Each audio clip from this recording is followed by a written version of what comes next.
Hello. Welcome. For those of you who are watching me for the very first time, my name is James Ambroise, and on this channel we cover how to pay off debt faster than any other debt repayment method out there. We cover basic bookkeeping and accounting for someone who just started out a small business. We cover basic personal income tax to include a Schedule C, Schedule E, depreciation. I am also the author creator of Ambroise Method 1.0 and Ambroise Method 2.0. Ambroise Method is a revolutionary debt repayment method that offers greater results in terms of reducing interest cost compared to debt Snowball, debt Avalanche, velocity banking. Real quick about my credentials. I have been or am a bookkeeper and accountant, QuickBooks Pro advisor, senior tax advisor, residential real estate investor, residential property manager, financial coach. And as always, before we get started with what's on the board, please allow me to shout out the name Jesus, my Lord, my God, my Creator. Thank you. All right, America, on the board we have this hypothetical scenario of somebody who filled out one of my Microsoft Excel worksheets, and the person provided me with these figures. For that, this person has a USA credit card, Wells Fargo credit card, Regions ELOC. The credit limit, 12,900, APR 27%, balance owed 12,000, monthly payment charge 390, availability.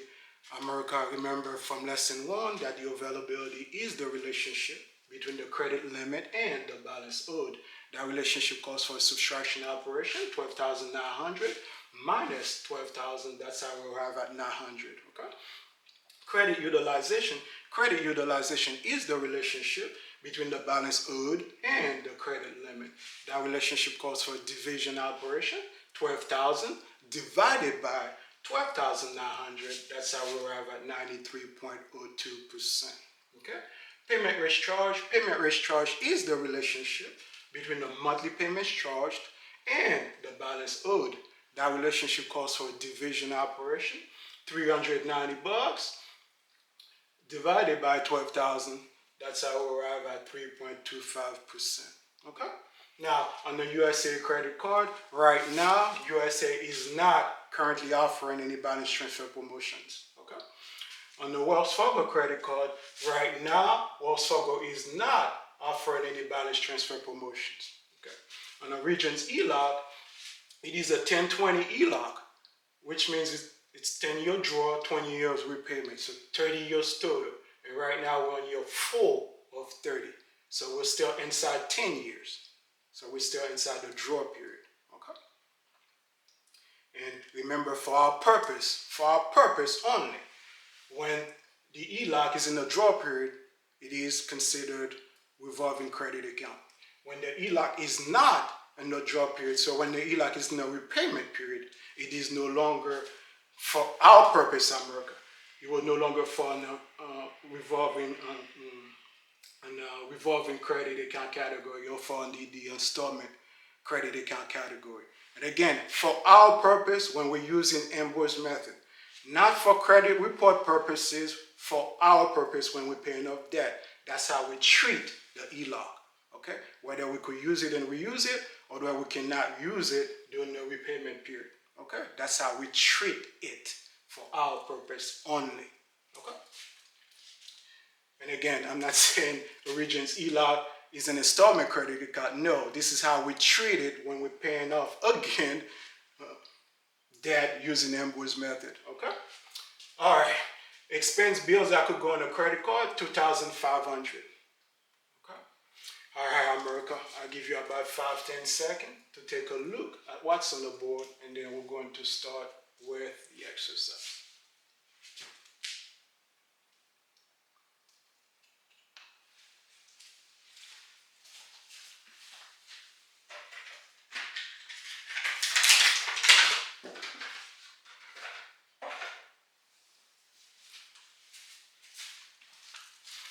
All right, America.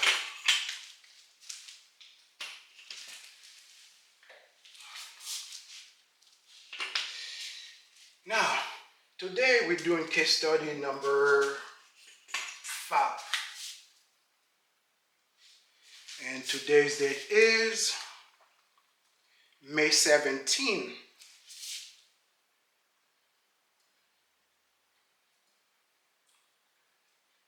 2024. All right.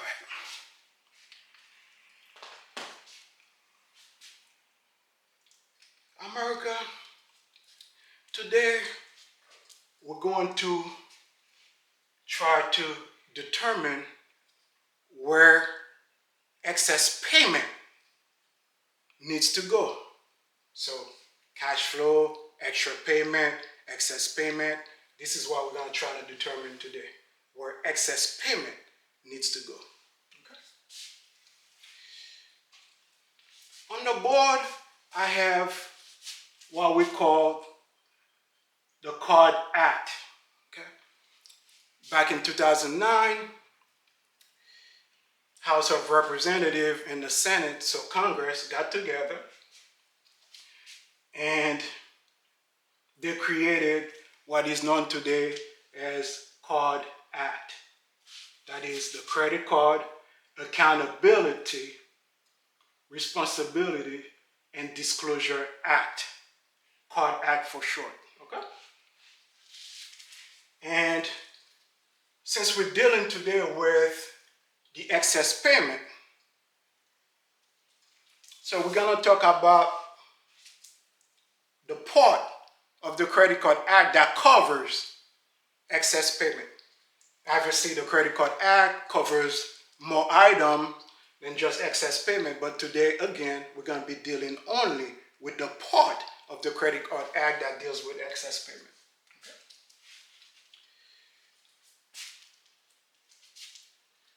Okay. And it reads as follows. Upon receipt of a payment, the card issuer, that's the credit card companies, or big bank, big creditors, shall apply amount in excess of the minimum payment amount.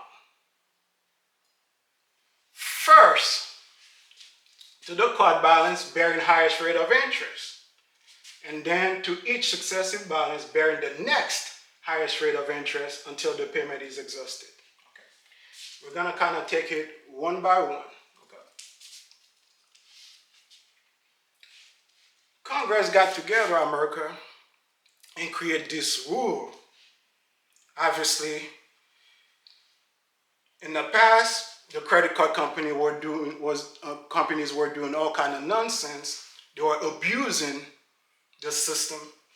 So for that reason, Congress decided to put a stop to it. Okay. So now they're telling the credit card company how they need to apply the excess payment. The excess payment, not the minimum payment, but the excess payment. Okay. So, for example, if on a credit card, say you decide to send $8 to the credit card company, but $5 is the minimum payment.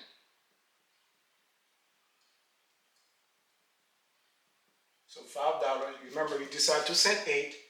So the remainder 3 is excess payment. Okay? So any payment that is above the minimum payment is excess payment. So the 3 will be excess because remember you decide to send 8 total. Okay? America, why is Congress making a rule about excess payment and completely ignore the minimum payment? And again, let's read it again. Upon receipt of a payment, the card issuer should apply amount in excess of the minimum payment. That's that amount. Okay? So how they want the excess to be applied? First, to the card balance bearing the highest rate of interest. So They want you to pay, they want the credit card company to apply the payment, the excess portion, to the highest interest first. Okay? So going back to our chart, we have debt Snowball, debt Avalanche, Velocity Banking, U.S. Congress, card issuer, then we have Ambroise Method.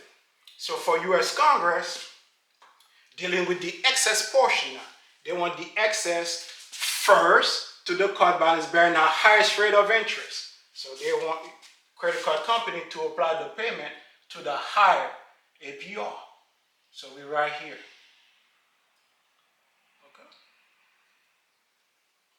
For U.S. Congress.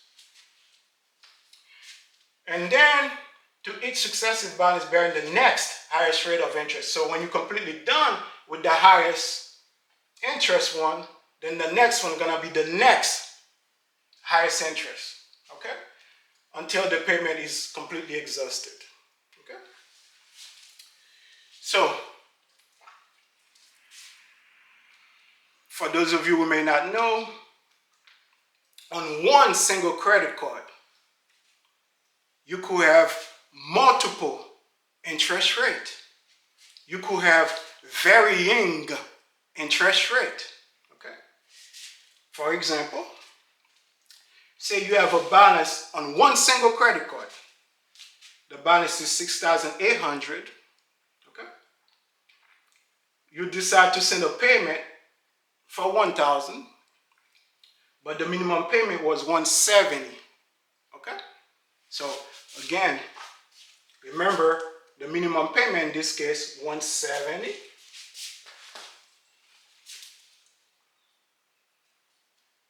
Remember now you decide to send $1,000. Okay?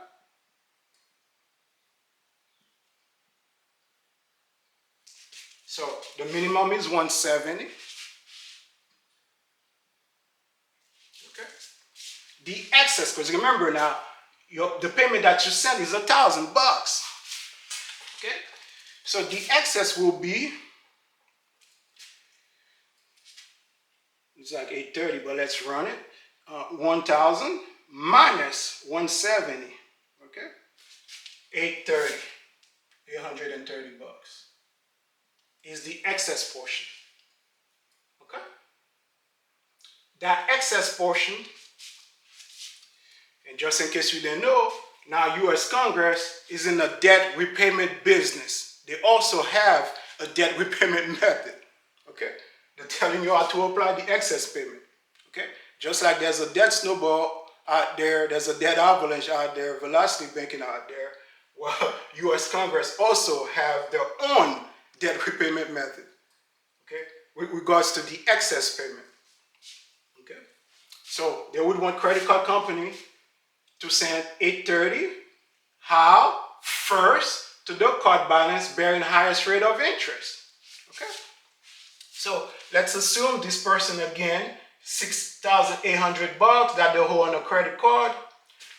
$4,000 was balance transfer. $800 was cash advance, and $2,000 were purchases. Okay? Balance transfer, most of you are probably familiar with that. That's when you transfer funds from one account to another. Okay? Cash advance, say for example, one of the examples could be that you use your credit card to get cash from the ATM. Say it was $800. Okay? And there are different items that fall under the cash advance category, but let's just use the ATM as an example. Okay, so you go to ATM, withdraw $800 with your credit card. Okay, that $800 will be considered cash advance because you needed money to pay for something, your rent, your car payment, or whatever you had. Okay, so you went to the bank and you needed cash, so you went and grabbed the cash because maybe the item you could not pay the item with a credit card, so you had to pay with cash maybe, I don't know. And the purchase, say altogether you had purchases $2,000, so altogether $4,000 plus $800, that's $4,800 plus $2,000, that's how we arrive at $6,800. Okay? So going back to U.S. Congress, first to the card balance bearing highest rate of interest, the excess portion. Okay? Well, the highest rate of interest, let's assume the balance transfer was at 0%. the cash advance was at 25%. Because usually the cash advance is a lot higher than the purchase APR. So if the purchase is 18, let's assume the cash advance is like 25. Okay. So the excess portion, 830, gonna go again first to the card balance bearing highest rate of interest. Well, between 0, 25%, and 18%, the highest rate of interest, America, is 25%. Okay? And again, we're dealing with one single credit card that has all those different things going on. One single credit card, okay, that has multiple interest rate, that has varying interest rate. Okay? So excess payment to the highest one first. So 830 will go to the cash advance first. But on the cash advance, you only owe 100. So you can only send up to what's owed. So out of the 830, 800 will go to the cash advance. Okay? So remember, the excess is 830. So if you send 800, there's still $30 remaining. Okay? According to the Card Act, the 30 will go to the next. And again, we're dealing with the excess portion only. To the next, to the successive balance bearing the next highest rate of interest. So the 30 will go to the 18 because 18 is higher or bigger than 0. Okay? So the 30 will go here. All right? So that's the excess portion. And again, that part of the Card Act only deal with the excess portion. Okay? Somehow, I don't know if they were tired or something, they skipped the minimum payment.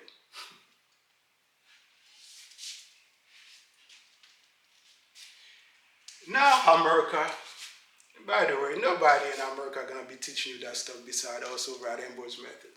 Okay? Nobody's covering that stuff.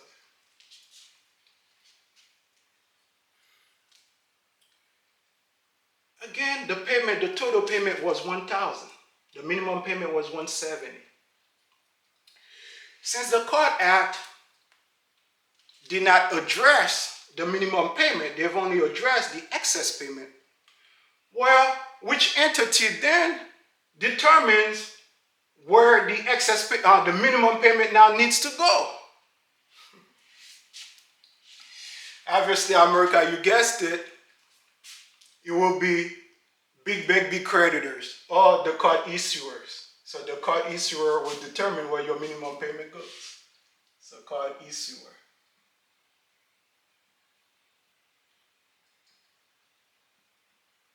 Okay. And of course, guess where between these three items, guess where most of the card issuer will send that 170 minimum payment to? They'll send it to the balance transfer portion. Why? Because they want to send that minimum payment to 0% APR so they could continue to earn interest on you.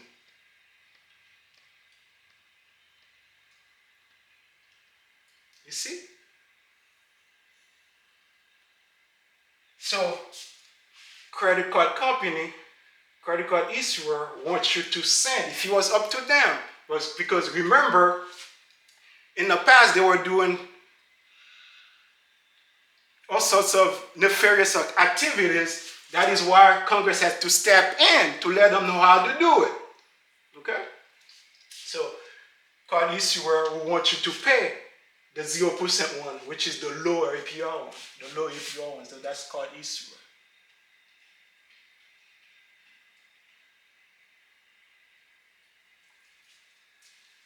You see that?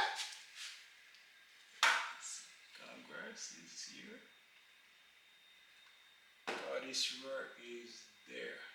So Congress wants you, the action, Congress wants you to attack high rate of interest, so high interest, high APR.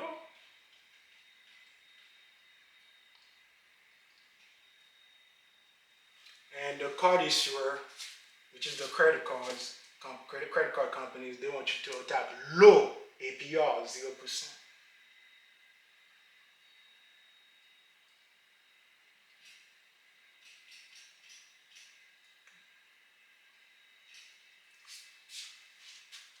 Now, America, why did Congress make a rule about excess payment in the first place to begin with, when based on their own statistic, based on a statistic that was conducted by the Federal Reserve back in 2021, where they found out that 64% of Americans are living paycheck, while people living in America living paycheck to paycheck, and 68% of us cannot come up with $400 emergency. So now, if 64% of us living paycheck to paycheck, where in the world will we find excess payment? We live in paycheck to paycheck. At least the vast majority of us, and 68% of us cannot come up with $400 emergency. So where will we find that excess payment? So beautiful Congress made a rule that would not benefit the masses. Okay? They made a rule that only going to benefit at least that portion of that part of the Card Act, only a few of us. Okay?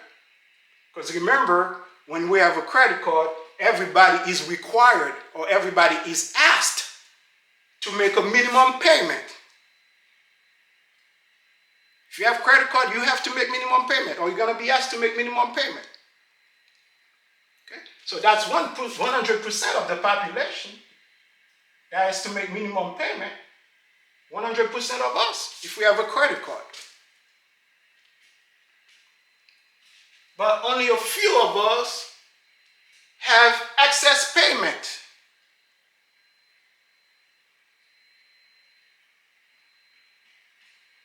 And again, somehow these guys, beautiful Congress, made a rule about excess payment that only cover a few of us, and they totally skip the minimum payment. And they leave it up to the credit card companies to determine where the minimum payment goes. And these folks, they're not stupid. They'll send you a minimum payment directly to where you get zero benefit, 0%. So they could continue again to earn interest on you on the other side. They'll send all your minimum payment to the 0% one. So low APR, low APR, low APR, low APR. Sometimes the balance transfers may not be 0%, it could be 1.99. 1.99 will still be lower than 25, will still be lower than 18. So they'll send all the payment to the 1.99%. Because not every single one of them offers 0% balance transfer. Some of them, they offer a slightly higher interest rate than 0%.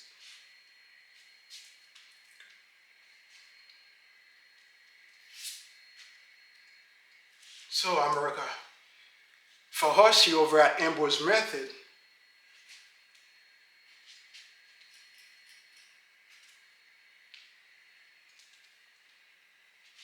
we are the shepherd shepherding the flock.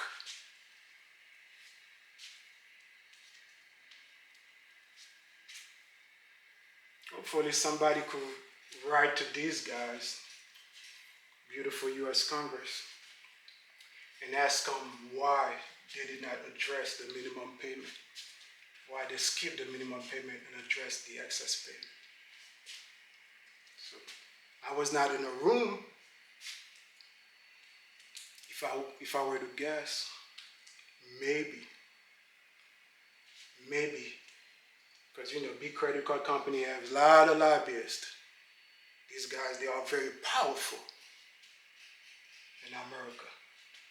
Maybe credit card company said to them, hey, I understand you're gonna create some kind of law, some kind of rule, but whatever you do, beautiful Congress, do not touch our minimum payment. You could make a rule about the excess payment, but do not touch our minimum payment. And again, 100% of us is asked or required to make minimum payment. Not all of us have excess payment.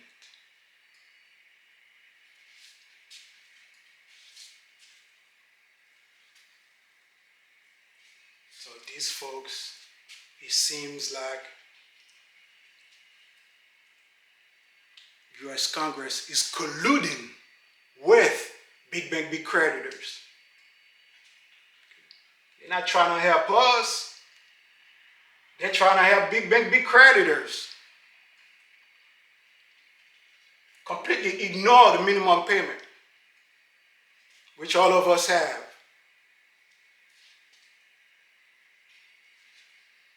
They are not trying to help us, America. And this thing got passed with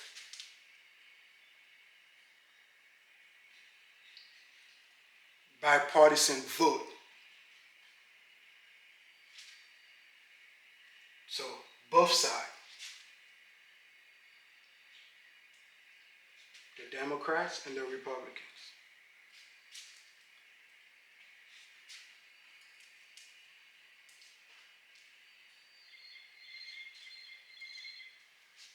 They are not trying to help the little guy at all.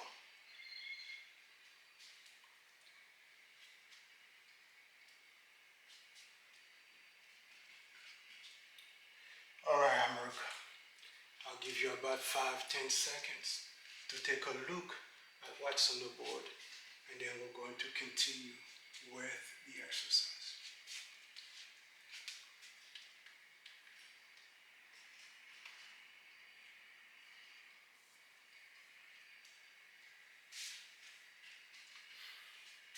All right, America.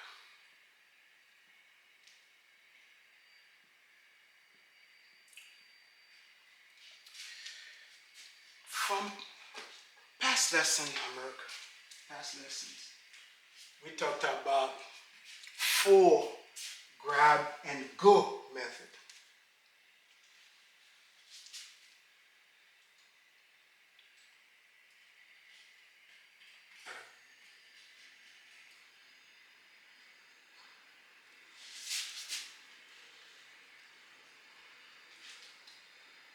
And for those of you who missed that lesson,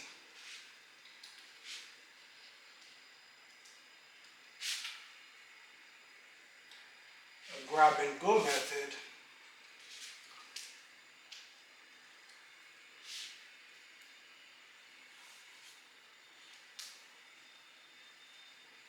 is one where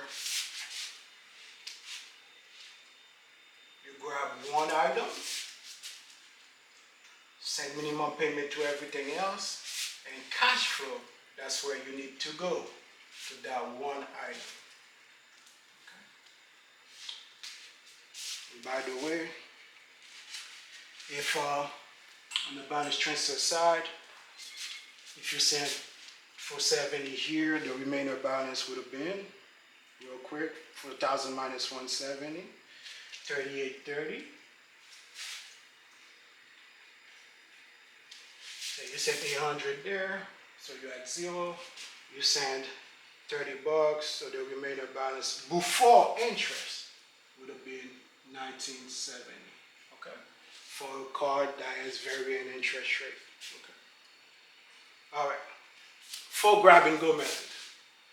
4 grab and go methods. Okay. One of the grab and go method is debt snowball.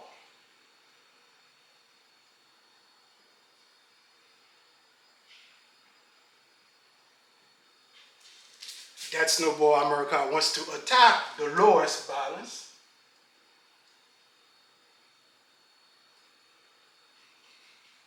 Okay. And that's the grab part, so they want to grab the lowest balance. On the board, we have 12,000, 7,800, and 8,000. So the lowest balance will be 7,800, which is Wells Fargo. Okay? And whatever cash flow you have, that's where you need to go. So the cash flow will go to Wells Fargo. Okay? Everything else receives minimum payment. Okay. So the grab part, they're going to grab the lowest balance. The go part, cash flow, that's where you need to go, to the account with the lowest balance. Okay? So that's why we refer to this method as grab and go method. Remember, we have 4 of them. So the next one, and by the way, that Snowball official name, America, is that Snowball, but internally we refer to that Snowball as a grab and go method. Okay? All right? Because of that simplicity and the characteristic of just grabbing one item, and cash flow, that's where you need to go. So we refer to them as grab and go method. That Avalanche is also a grab and go method, that Avalanche. And again, America, just to be respectful, that Avalanche official name is that Avalanche, but internally we refer to that Avalanche and that Snowball as grab and go method because of the simplicity in the case of that Avalanche of grabbing the highest APR. Okay, and cash flow, the highest APR on this one, 27.89, the highest is USAA. Okay, and cash flow, that's where you need to go. Everything else receives minimum payment.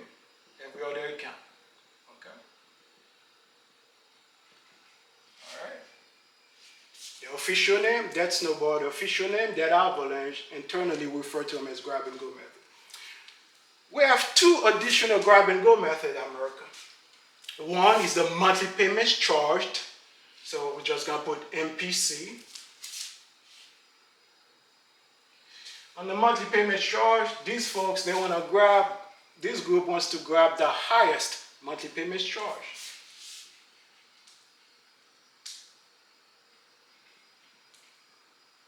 Okay? And cash flow, that's where you need to go. Okay? So in this example, the highest monthly payments charged, we have $390, $195.60. $390 is the highest one, and $390 belongs to USAA, so it will be USAA. Cash flow, that's where you need to go. Everything else receives minimum payment. Okay.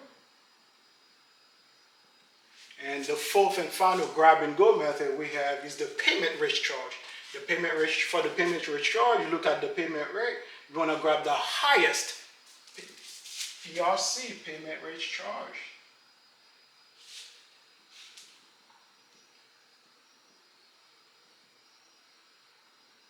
Okay. And the highest payment rate charge, we have 325, 250. So USAA has the highest PRC. And cash flow, that's where you need to go. Everybody else receives minimum payment. Every other account. Okay? All right? Full grab and go method. So that Snowball is low, everybody else is high. High, high, high, low for that Snowball. Okay? Now, America, you should only use a grab and go method when you are in a hurry. When you're in a hurry, just grab it and go with it. Okay? Only when you're in a hurry. Okay? Because this simplicity of just grabbing one item and send cash flow to it will not get the job done. Okay? Why? Because as you could see earlier, paying off credit card or paying off debt in general is too complex, too complicated for you to be using a simplified method or a simple method or a grab and go method. Okay? That simplicity will not get the job done. Okay?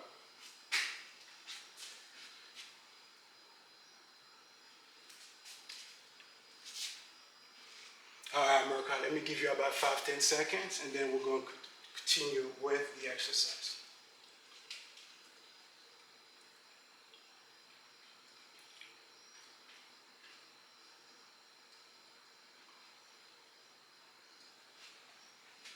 All right, America.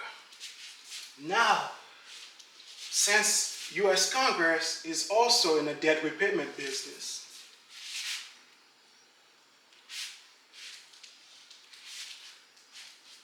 let's now compare U.S. Congress with the other debt repayment method.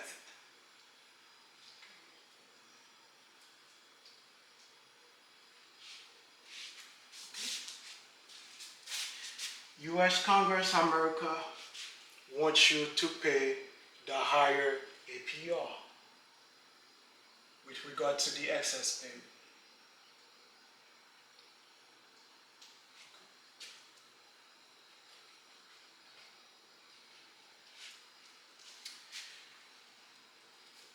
Debt snowball, if we compare U.S. Congress versus debt snowball. So U.S. Congress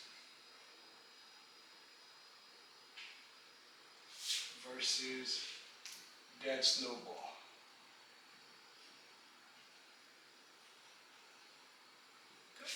U.S. Congress, again, wants to go high APR, so they want to go high. And debt snowball wants to go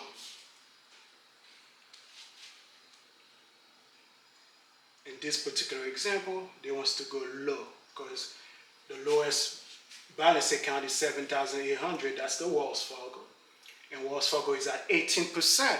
18% is lower than the USA 27%. Okay, so in this particular example, that snowball wants to go low APR with regards to the APR now. Now, depends on the scenario, on the example. Sometimes that snowball, in this one, that snowball is low because 18 is lower than 27. But depends on the example, because remember, that snowball is not concerned about APR at all. Okay? This group, their main fixation, their main obsession is to attack lowest balance, lowest balance, lowest balance. But the lowest balance has to be on something. That lowest balance has to be either on a low APR or either on a high APR. In this particular example, it so happened that the lower balance is on a low APR. And again, 18 is lower than 27. In other example, the lower balance will be on a high APR. And sometimes, in the same group of debt that somebody may have, sometimes that snowball will attack low APR, and other time, talking about one single example, one person. Sometimes that snowball will attack low APR, sometimes that snowball will attack high APR. And again, they're not concentrating on APR at all, they're only concentrating on balance, but the balance has to be either on a low APR or on a high APR.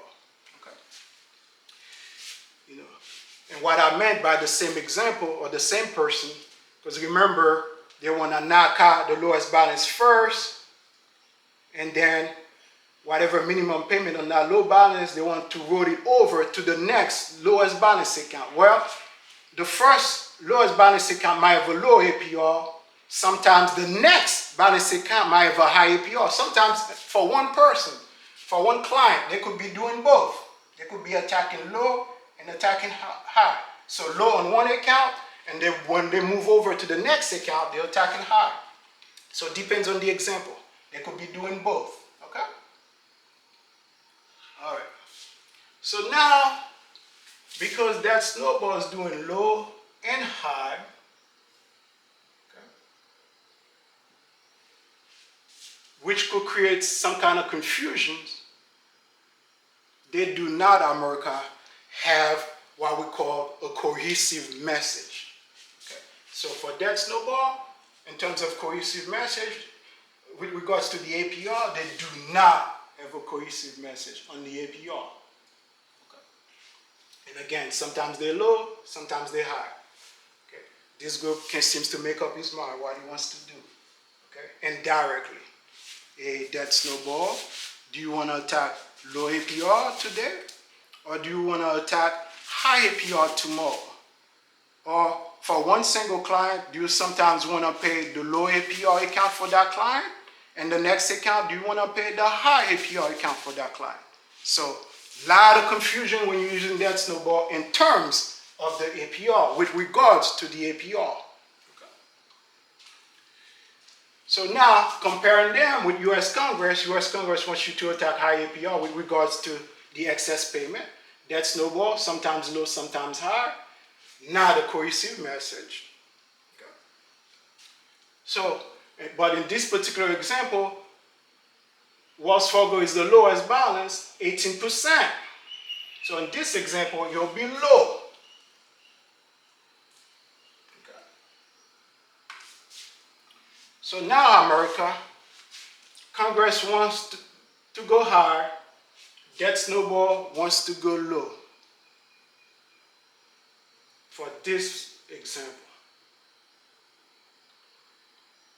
So now you decide, America, which entity or which group do you think understand the rules about sending excess payment to credit card? Do you think U.S. Congress understand the rule better than the folks over at that snowball group? You decide. U.S. Congress make most of the rules about credit cards.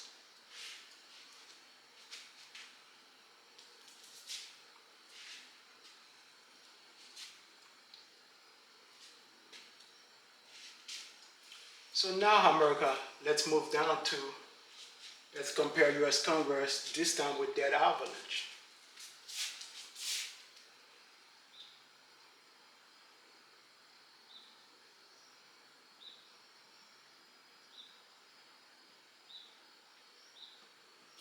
That Avalanche wants to attack the highest APR, so the high APR for that Avalanche.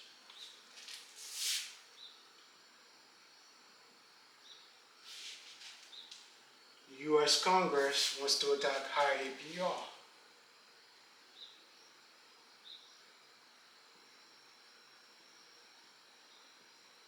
Okay.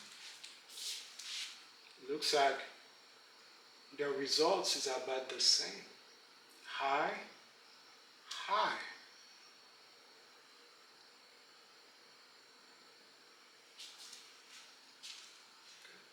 No difference there between what Congress wants you to do in terms of the excess payment and what that Avalanche is doing in terms of the excess, with regards to the excess payment. Okay. Now, America, let's compare U.S. Congress versus velocity banking.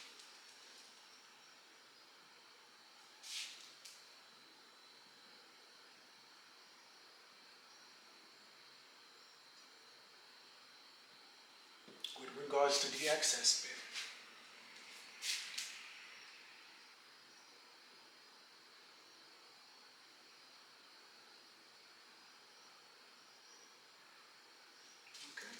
U.S. Congress still want to do high.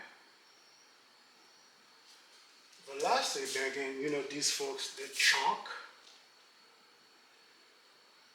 They use a debt weapon. And whichever account that they chunk out of, whichever account that they use as a debt weapon, that's the account that will keep the cash flow. All right, let's take a look. For velocity banking, these folks, they have a fixation or obsession with ELOC, BLOC, PLOC. In other words, whichever account that offers greater liquidity, that's the account they want to go with. So between USA credit card, Wells Fargo credit card, Regions ELOC, the account that offers greater liquidity is the Regions ELOC. Not only that, Regions ELOC has availability as well, 64%, which is lower than what they want to go with. They want to go up to 80%. Okay? So on the chunk portion, what they'll do, let's assume they go 80% of the credit limit. So you will be 12,500 times 80%. Okay, let's run that real quick. It's 10,000. But single dad in this particular example already owe 8,000. So 10,000 minus 8,000. So now the folks over at Velocity Banking Group will have 2,000 available for a transfer. Okay. And what they'll do with that 2,000, they'll send it to the higher APR account, in this case USAA. So 2,000 available. So 12,000, they're gonna knock out, will be reduced by 2,000. So now the new balance here will be 10,000. Okay. So 12 minus 2. Okay. And so, and the 8 will get increased by the 2. So 8 plus 2 will be 10,000. Okay. That's on the transfer portion or on the chunk portion. Okay. So 12 plus 8 is 20. 10 plus 10 is 20. Okay. All you do it, you rearrange the list, you reshuffle the deck. The total balance America is still the same. Okay. But by doing that, they're saving the difference on the interest. 27 minus 9. Okay. Looks like the difference, 9 into 7, that's 8. Looks like the difference is 18%. But let's run it. 27 minus 9, 18%. Okay. From moving 2,000 from 27 to 9. Okay. So on the chunk portion, Velocity Banking will send payment to, that's excess payment or payment to the higher APR account, USAA. So on the chunk, they'll pay high APR. Okay. And later on, after they've made that chunk, what they'll do, they're gonna start using the account that they chunk out of, which is Regent ELOC in this particular example. They'll use it as a debt tool, as a debt weapon. And what they'll do, all income, they'll send all income into the Regent's ELOC. Okay. So instead of keeping the income inside the personal checking account or savings account or wherever they have the money at, okay, for those of you who do not have accounts, bank accounts. So the cash, okay, in this case, will get sent to the Regent's ELOC, okay, or the money in a checking account.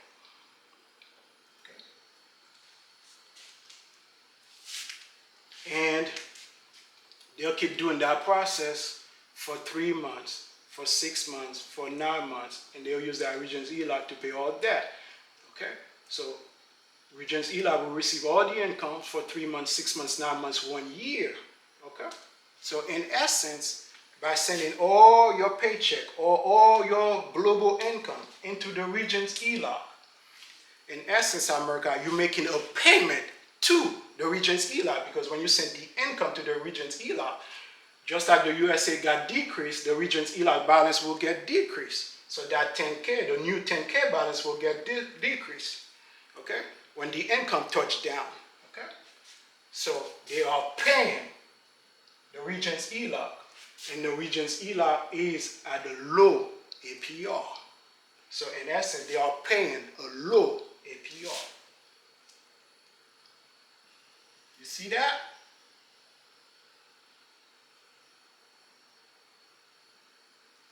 And again, Regents is at 9%, is lower than 18%, is lower than 27%. So on the chunk portion, they're attacking a high APR account. When they start using the debt tool, they're gonna be attacking a low APR account. At least for 3 months, 6 months, 9 months, 1 year. Okay. So just like that Snowball America, Velocity Banking is attacking high APR on the chunk portion and low APR on the debt weapon when they start using the debt weapon. Okay.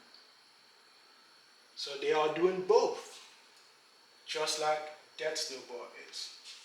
Depends on the scenario. Okay. You know, if you're doing low and you're also doing high, you do not, America, have a cohesive message.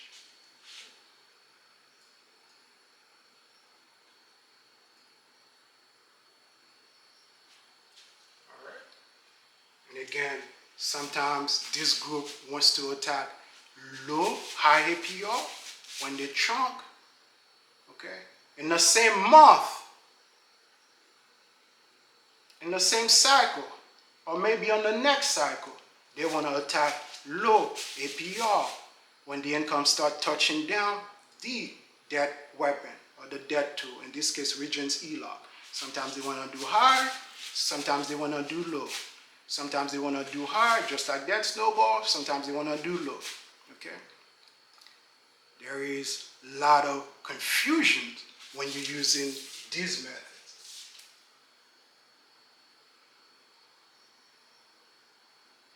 They can't seem to make up their minds what they want to do. Sometimes low with that Snowball, indirectly, inadvertently. Because remember, these folks wants to attack lowest balance. They don't care about APR at all. That Avalanche, highest APR. Velocity banking, their action is to trunk debt weapon and cash flow. Okay. All right, America. I'll give you about 5-10 seconds to take a look at what's on the board, and then we're going to continue with the exercise.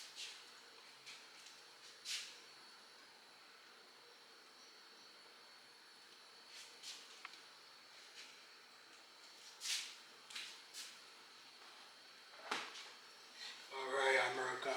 Now, just like I mentioned to you guys, between now Congress and velocity banking, which entity or which group do you think understand the rules about paying credit card, about sending excess payment to credit card? Between Congress and velocity banking, who understands the rule better? You decide, America.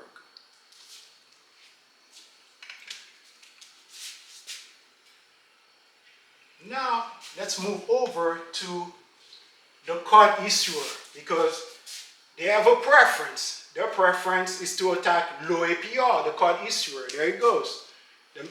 With regards to the minimum payment now, low APR. And with regards to everything else, they're still attacking low APR if Congress did not step in and create the rule from the Card Act to stop them from abusing the system.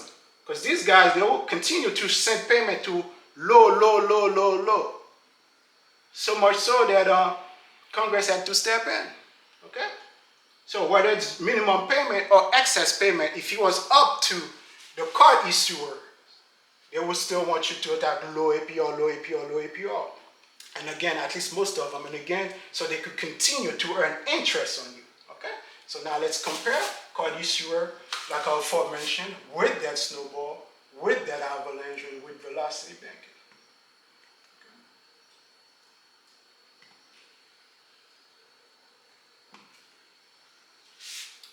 Okay, so card issuer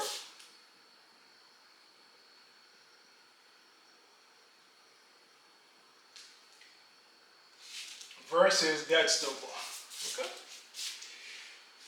For the card issuer, what do they want?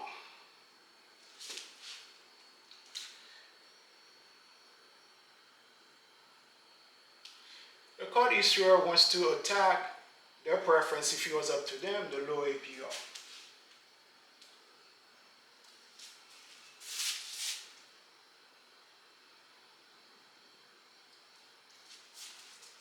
And that Snowball depends on the example. Again, sometimes it's low, sometimes it's high.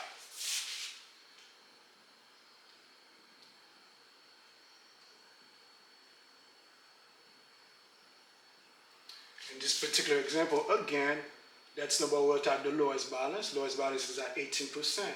18% is lower than 27. So for this particular example, it would be low APR. Okay. America, the card issuer wants you to attack low APR. That Snowball in this particular example wants to attack low APR. indirectly. And again, the fixation is about APR, although it's about balance, but the balance has to be either on a low APR or a high APR. Okay? So now you have card issuer low, debt snowball low. They have the same result. Low here, low there.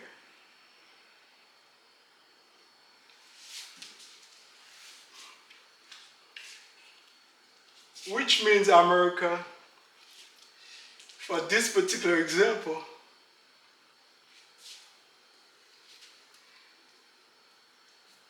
that snowball group inadvertently is doing the beating. Let me put that on the board.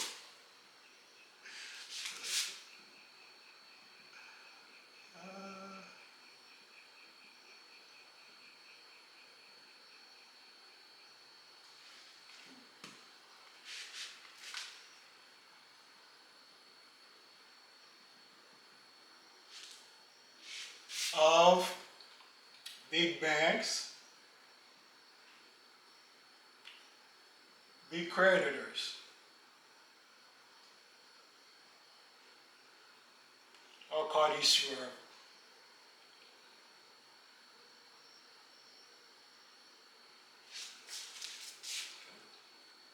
Inadvertently, they're doing the bidding of the big bank, the big creditors. The card issuer wants you to attack low APR so they could keep charging you interest.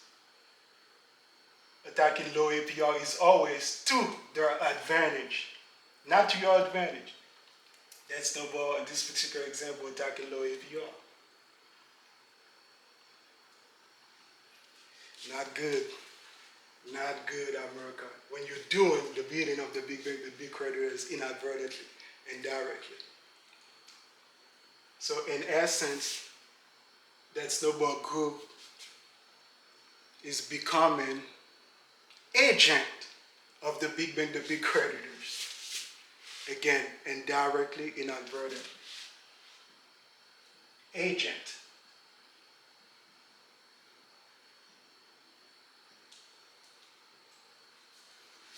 They are doing what the card issuer wants.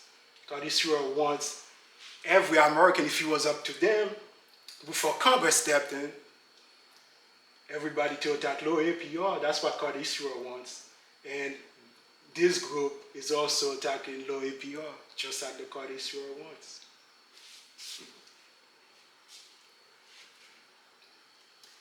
Now, just to be clear, I'm not saying they're intentionally trying to hurt the American people and trying to help the card issuer. That's not what I'm saying. Intentionally, I'm not saying they're doing it intentionally.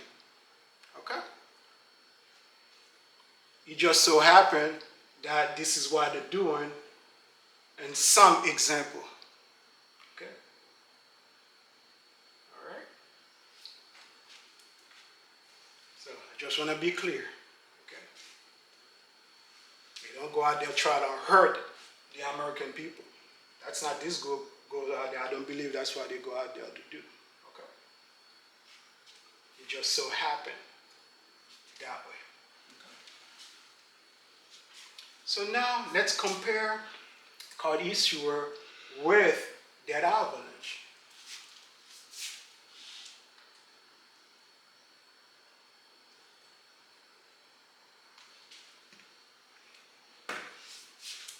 That Avalanche wants to attack high APR.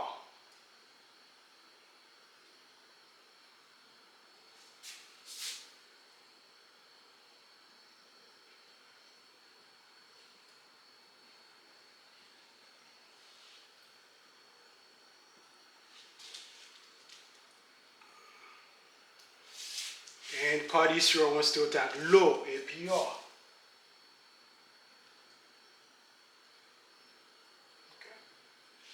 Which is exactly, America, what you want to do. You want to do the opposite of what the card issuer wants to do. Card issuer wants you to send your payment to low APR. You would want to do the opposite, which is what that Avalanche is doing. Okay. That's beautiful. beautiful. Now let's compare the card issuer with velocity banking.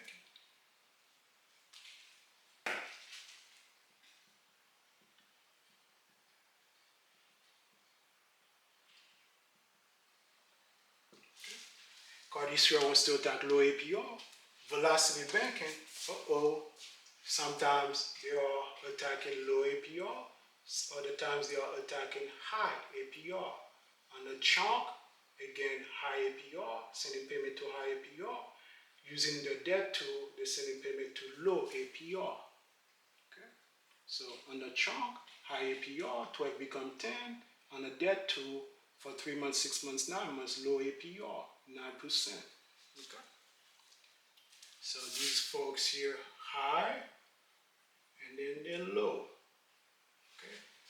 When they're doing high, they're good. When they're doing low, they're doing the same thing that the card issuers wants. Low APR, low APR.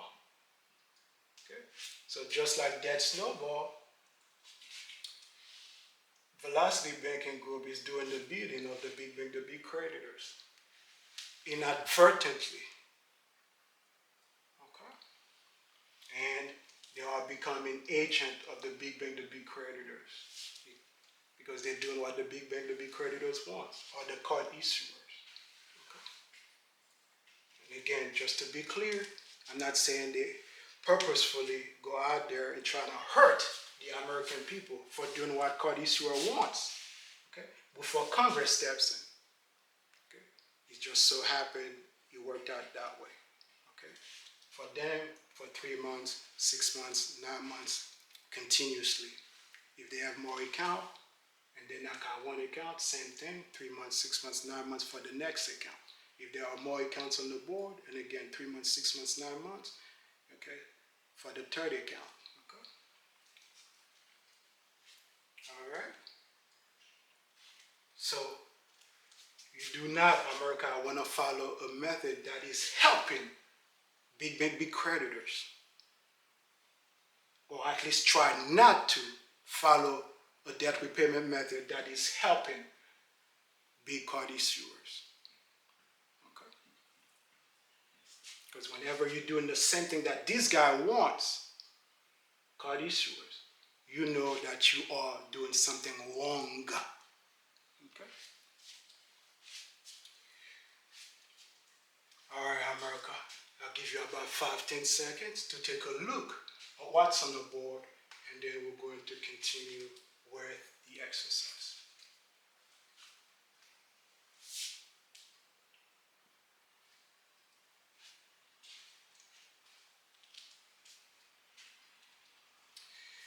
All right, America. Now let's compare Ambroise Method with that Snowball.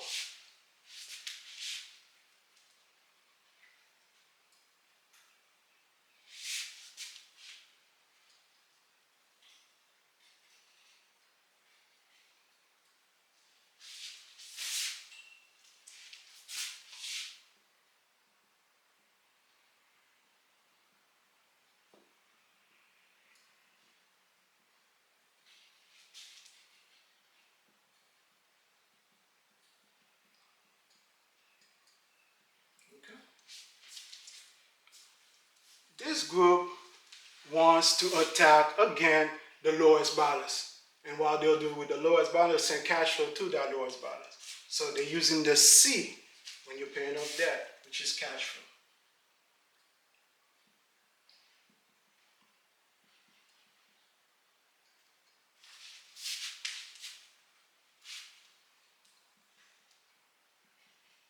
Okay. And again, internally we refer to them as a grab Go method. They're gonna grab the lowest balance and cash flow, that's where you need to go. Okay, so they're using cash flow. Remember, America, when you're paying off debt, you're gonna come across 3 main elements, 3 main assignments, 3 main jobs. And these elements, these assignments, these jobs are transfer, alternative account, and cash flow. That's our TAC. Okay. These folks, this group, all they're doing is the C for cash flow. For us, we do transfer. That Snowball doesn't take advantage of transfer. That Snowball doesn't take advantage of the alternative account. Okay? So they are saving at one single place, which is the cash flow. So one saving total. And for us, we're saving in one single cycle. We could be saving at 3 different places. So 3 versus 1. So 3 savings versus 1 savings. At least. So obviously, America, that is not a fair fight. Okay? They're saving in one place, we're saving at 3 different places. Okay? So it's easy to see. We're gonna go past the finish line first because we're saving more different places. Okay? At least 3 different places. And on the transfer side, let's take a look at the example that we have on the board. Okay? You know, for us, the step for our method is segregate, compare, transfer. There goes the transfer.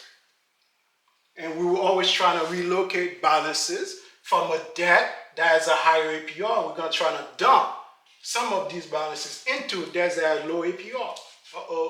27 is higher, then we have 18, we have 9. Okay, on the 9, Regions ELOC, there's availability on the 9, so we're going to take advantage of that availability. On the Wells Fargo 18, there's availability on the Wells Fargo 8,200. Okay, so we'll dump some of that 12,000 into these by taking advantage of the availability from the lower APR accounts. Okay, I'm going a little faster because I've already covered all these things extensively from our past lesson, America. Okay. So for this example, there'll be 2 transfers. Relocating from USAA to regions, that's 1. Relocating from USAA to Wells Fargo, that's 2. So 2 transfers. On the alternative account, okay, we have USAA, that's the account that offers greater results. Well, that's 1 saving. Because remember, when you're using alternative account, just for having movement, America, of income and movement of expenses into this account, you're going to save on interest cost. Okay, so that's another savings on the greater result portion. Then we're going to use that account. The next account that for greater liquidity, that's the Regions ELOC. We're going to also use the Regions ELOC. Okay, so 2 alternative accounts. USAA for greater results, Regions ELOC for greater liquidity. And again, when we use the Regions ELOC, just for having movement of income and movement of expenses in that account, you're going to save money as opposed to if you did not do anything. Okay? So in addition to all of that, for this particular example, we also save on cash flow. Just like they're saving on cash flow, we're saving on cash flow. Okay? So they are saving in just one location, one place. We're saving 1, 2, 3, 4, 5 different savings. 5 versus 1.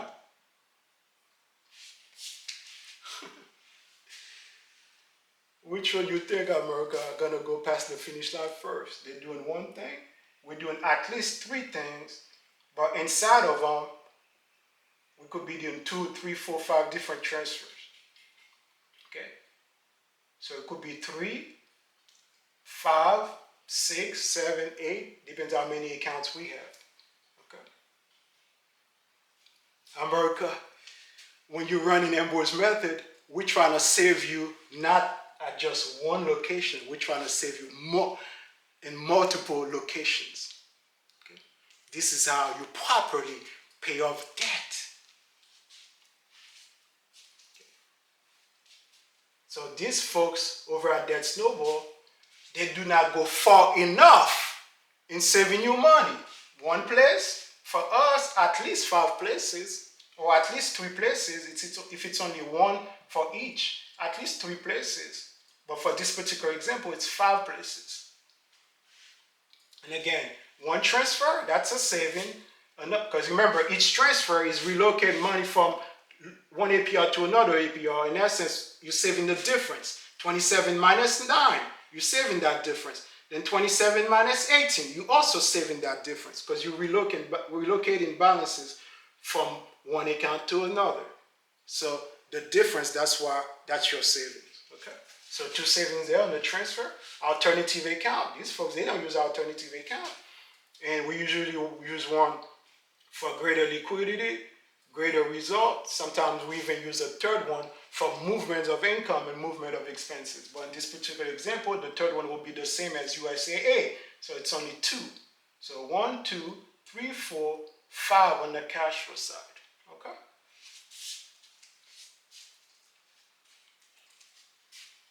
So what else that they are not doing, or what else that we are doing better than they are? Okay.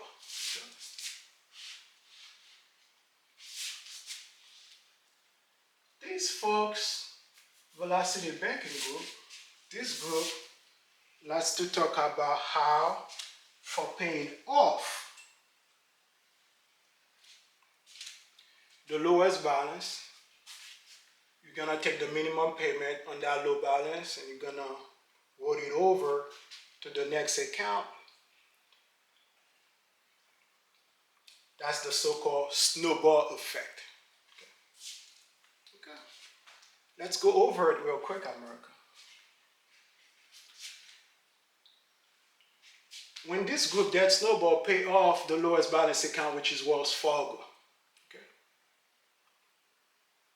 in essence, they'll garner or collect the 195. Okay, so for that Snowball, once they pay off 7,800, they have 195 additional cash flow. That could go towards the next lowest debt. That's additional. Additional cash flow. Okay? When they pay off that 7,800. Okay? For us, America, we do not attack lowest balance, we attack higher APR. And if we send the same 7,800 to the higher APR account, in this case it's USAA. Okay? Remember, real quick, USAA is charging an overall flat fee. For this example, we're using an overall flat fee of 3.25%. Okay? And these guys overall flat fee of 2.50%. So 7,800 times 2.50%. Okay, that's how they all have at 195. But let's run it. 7,800 times 2.50% that they're charging. Sure enough, 195. 195. Here, if we make a partial payment to the higher APR account, which is USAA, just like they're sending 78, they're gonna completely knock out the Wells Fargo one. Us, we're also sending a 78 at the end of it all, but our 7,800 will not knock out the USAA because the USAA has a much greater balance, 12,000. Okay, so just for sending a partial payment, America, just a partial payment. Well, let's see how we do. 7,800 times 3.25% is 253.50.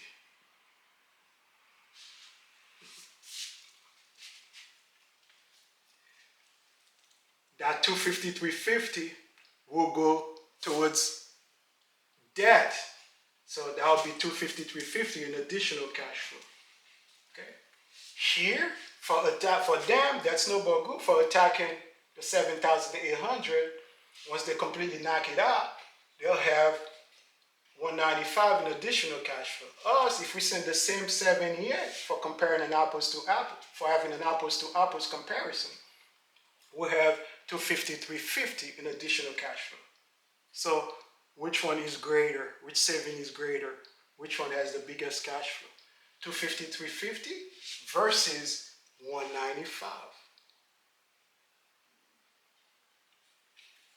America, as you could see, the folks over at that Snowball group, they did not properly analyze the so-called snowball effect.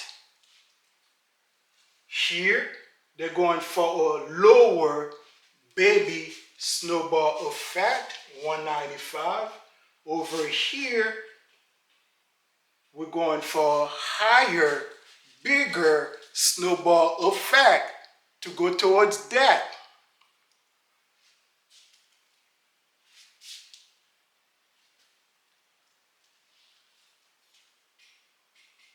Now, these folks, their plans is that snowball. They should at least do better on the snowball effect portion. They still don't. 250, 350 versus 195. So, America, the so-called snowball effect is achieved whether you pay one account off completely, so 78 will pay this one off completely, so this one will be 0. Or whether you pay another account partially. Okay? You're still achieving snowball effect. Why? Because they are both revolving credit account. USA here is a credit card. That's a revolving credit account. Lowest balance one is Wells Fargo. Wells Fargo there is a credit card. That's also a revolving credit account. So between two revolving credit accounts, the so-called snowball effect is achieved whether you pay one account off completely or whether you pay another account partially. Okay?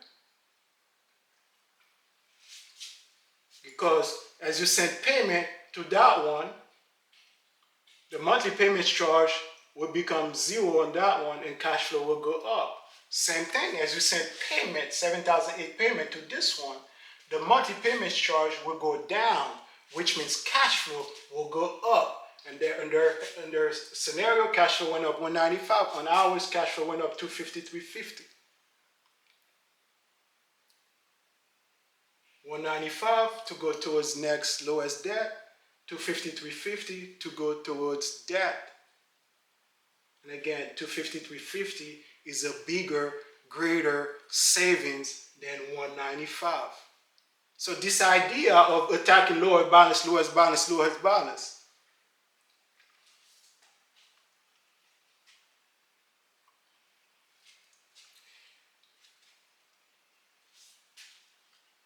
that's not the proper way to do it. That's not a good approach at all. Okay. Now, that would have been different if we're dealing with one revolving credit account and an installment credit account. Because remember, for installment credit account, you have to completely wipe out that installment credit account in order for you to start enjoying, okay, the cash flow. Because remember, for installment credit card, installment credit account, the payment is usually made up of two things, principal and interest, okay? Even though the balance keep getting lowered on the installment credit account, the monthly payment charge still stay the same on the installment, okay? But for a credit card, that's not the case. Once that balance go down, so 12,000 minus 7,800, let's run it. 12,000 minus, since you send a payment of 7,800. Okay, so let's run it real quick. Minus 7,800. Okay, that balance will go down to 11,220. Okay, which means now the monthly payment charge is going to go down. We're charging an overall flat fee of 3.25%, so 11,220 times 3.25%. So we are at, so the monthly payment now will go from 390 to 364.65. You see? The monthly payment charge go down. If you was an installment credit account, when you make a partial payment to an installment credit account, the monthly payment will not go down. The monthly payment will stay the same, whatever it was. If it was 500, you'll stay 500. If it was 900, you'll stay 900 until you completely pay off the installment credit account. Okay? And again, this is not the case for revolving credit account. For revolving credit account, even when you make partial payment, okay, the balance will go down, the monthly payment charge will go down, which means cash flow will go up. Okay? Oh, I have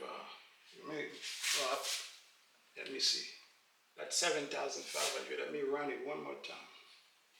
Minus 7,800. Oh, 4,200.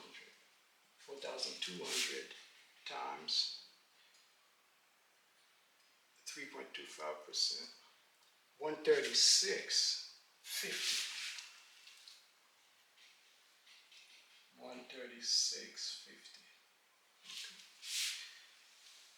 So, and again, just to double check our numbers, 390 minus the 136.50, sure enough, to 53.50. So the balance will go from 390 to 136.50. So 390, the original balance was 390. If we made a payment of 7,800, okay, our monthly payment now will go from 390 to 136.50. Okay, which should be this number. That's a difference of 253.50. Okay. Yep. 390 minus 136.50. Perfect. All right. Okay. I just want to make sure you guys get that. Okay. Don't be attacking yours balance. If there are two credit cards or they are revolving credit account, you could just send the payment. Even though it's a partial payment, just send it to the higher APR account. You're still going to achieve the so-called snowball effect, which means, again, that the folks over at that snowball group, they did not properly analyze the so-called snowball effect. Okay? Why are they going for a lower snowball effect when they could be going for a much higher snowball effect? Okay? 253.50 is higher or bigger than 195. All right? So, a lot of times these folks mentioning, oh, paying up the lowest balance is a quick win. As you can see, America, that is not a quick win. That is a quick loss. They're losing at two different places. They're losing on the APR side, 27 minus 18. 2.7, that's 9, so 9% on the APR side, and they're also losing on the payment rate charge side, so 3.25. So they're losing 9% here, and they're also losing 0 into 5, 7.75% there. And let's run it. 3.25 minus 250. Yep, 0.75. And over here, 27 minus 18 should be 9.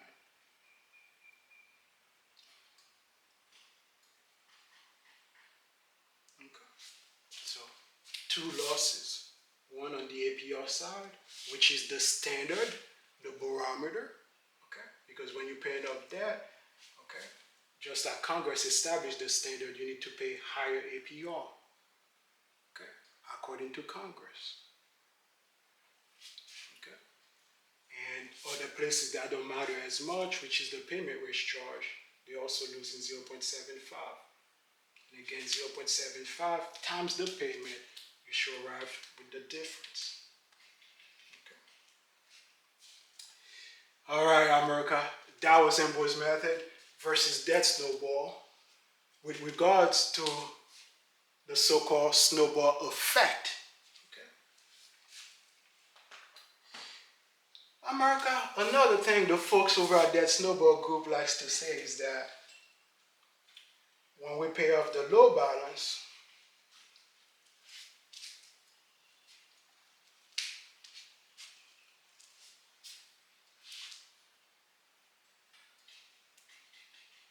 psychologically, it's better for the client to pay the low balance. Today, we're going to tackle every single item that our competitor is talking about. So our competitor, that Snowball, saying people feel good when they knock out the lowest balance account because they have one win under their belt. Well, we proved to them that it was not a win, but let's assume, okay, they think it's a win. Let's just give it to them. It's a win. Okay.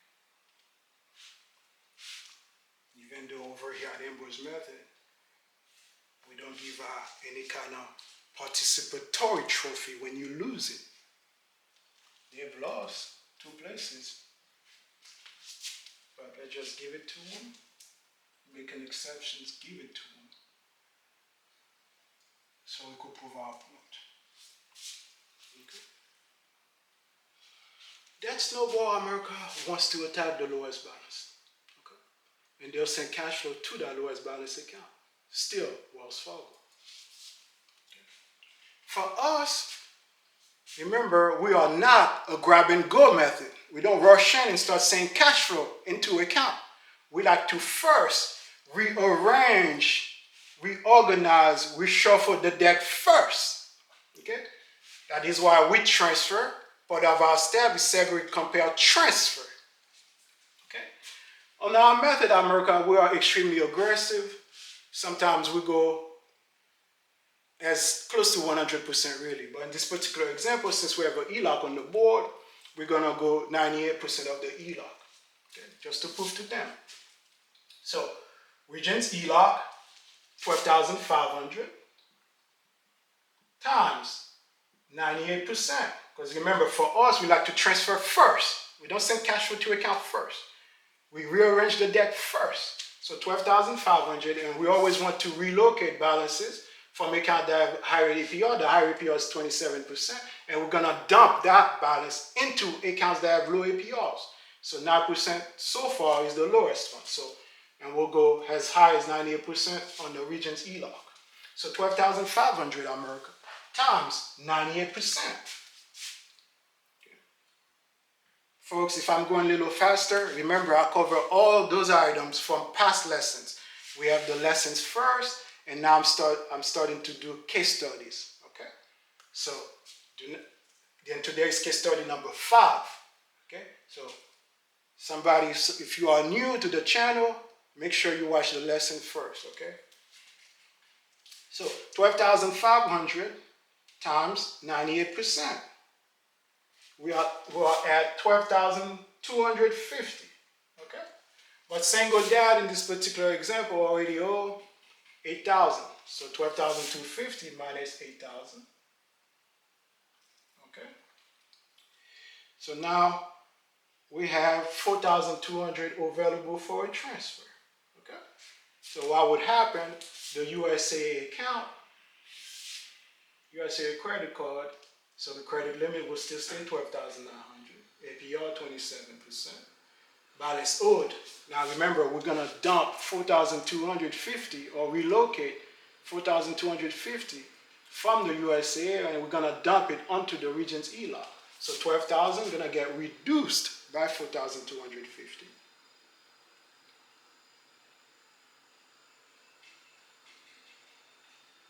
So now we are at 7,750.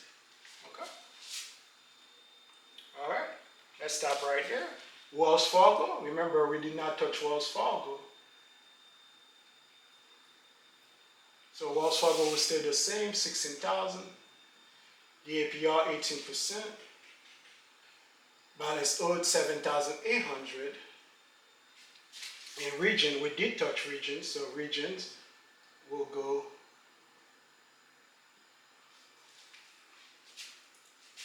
12,500.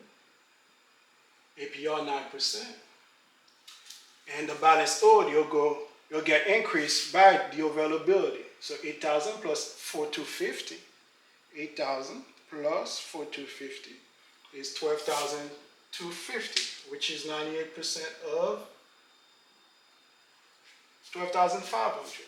Okay? And again, these folks, that Snowball group, wants to attack the lowest balance. And look at us. After one transfer, let's take a look at the balance column. USA has a balance of 7,750 after one transfer. Wells Fargo has a balance of 7,800. Which one now, America, has the lowest balance? And again, that's only one transfer. I didn't even touch, because remember, we want to relocate balance from higher APR to lower APRs. I didn't even touch the Wells Fargo, because Wells Fargo has availability. I'm going to dump more of that USA into the Wells Fargo. I didn't even touch it. Only one transfer. 7,750 in a USA account, 7,800 in a Wells Fargo account. Which account now, America, has the lowest balance? Isn't it 7,750 lower, granted just by a little bit, lower than 7,800? For them, they want to jump into things right away. Their answer would be Wells Fargo. For us, we try to rearrange the list first. Okay. Our answer for the lowest balance is USAA.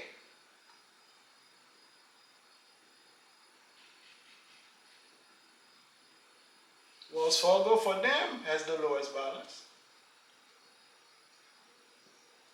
USA for us has the lowest balance after one transfer. And how long, America, did it take us to do that transfer? All you're going to be doing from a Regions ELOC is move the money, move 4,250 from the Regions ELOC back to your checking account. And from the checking account, you'll make a payment to the credit card USA. Takes what? Less than 2 minutes? Let's say you don't want to do it online. You just want to call somebody to do it. Okay? Let's assume the phone line was pretty busy. Okay, maybe a couple hours. But for sure, America, less than 1 day. Less than 1 day, by just moving things around, you ended up having the account that has the higher APR, 27% on the USA, to have the lower balance.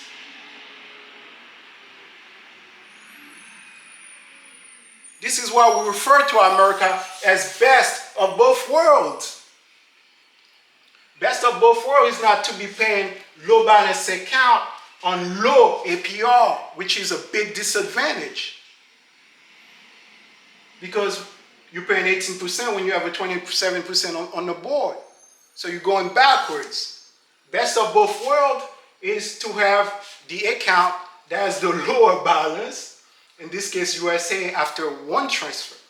And that same account also have the higher APR. He has one of each. He has low balance, high APR, or high APR, low balance. This is why we refer to America as best of both worlds when you're paying off debt. These guys, low APR, low balance, low APR, big disadvantage.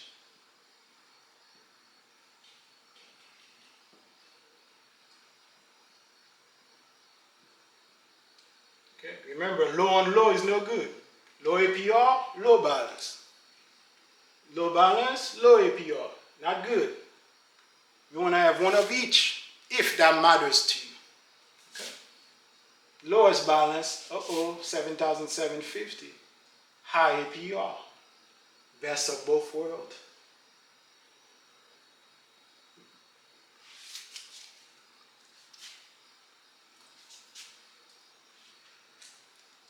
America,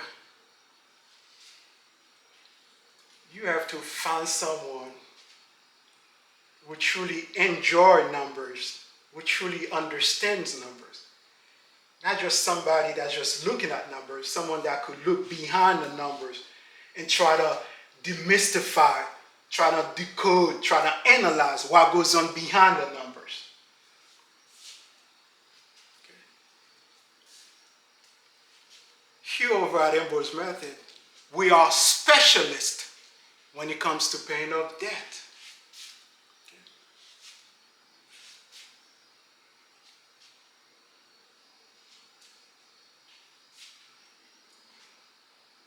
So, attacking lowest balance, attacking lowest balance, attacking lowest balance, that's not even true. For us, after one transfer, our account has the lowest balance.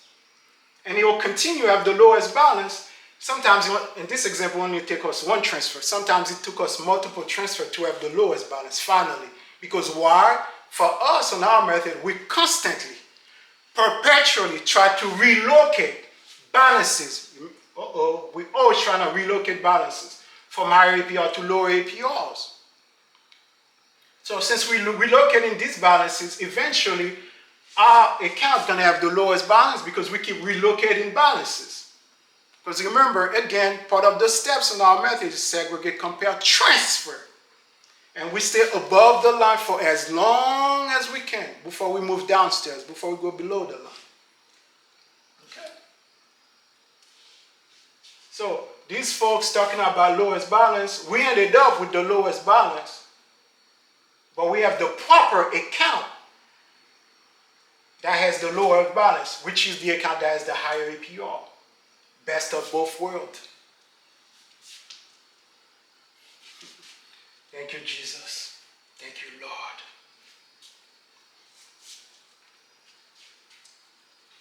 All right, America, again, no need to be attacking lowest balance. We could easily achieve that during our transfer process. And we didn't even talk about cash flow, sending cash flow to that APR account, which is going to reduce that balance even further. Okay?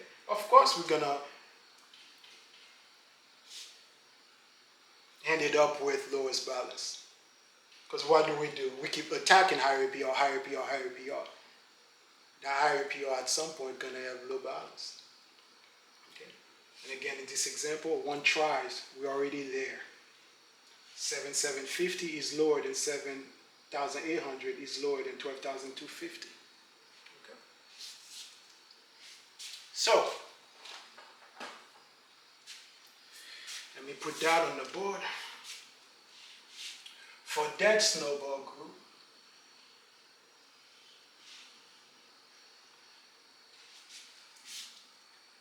for them having access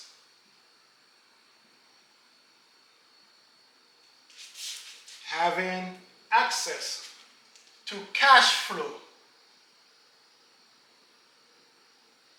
sooner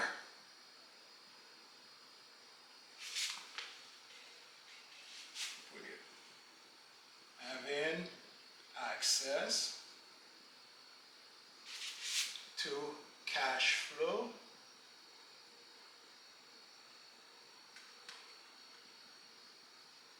sooner will not get you to the finish line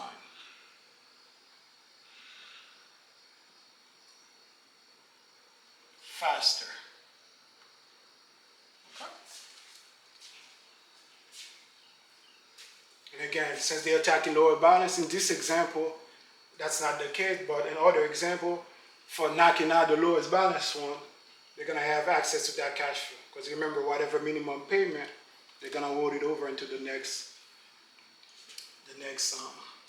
account. So having access to cash flow sooner, because a lot of times they do have access to cash flow sooner, will not get you to the finish line faster. Okay. That is why with that Snowball group, even though they have access to that cash flow a lot quicker, because they're knocking out the lowest balance one. Even when you compare them with that Avalanche. Okay. Because remember, for that Avalanche, a lot of times the higher APR account is on a high balance. So then that Snowball group is getting rid of accounts, getting rid of account, getting rid of account. That Avalanche takes them a little longer to get rid of an account. And somehow, mathematically, that Avalanche kicked their butt. Why? Because that Avalanche, even though they're going a little slower, they're not knocking out any account fast, they're going a little slower than that Snowball. But they do not have any drag. The APR is dragging that Snowball back. The APR is not dragging that Avalanche back because that Avalanche is attacking the APR. Okay. So the best result these folks could have against that Avalanche, not us, is maybe a tie. But 99% of the time, they're going to lose to that Avalanche. But there's some scenario, I could create a scenario where I show that they have close to a tie or a tie. Okay. So truly, having access to cash flow sooner will not get you to the finish line faster. With all that cash flow, you still cannot do better than that Avalanche. Okay. All right, America. Now let's compare our method with that Avalanche. First it was that Snowball, now we're doing that Avalanche.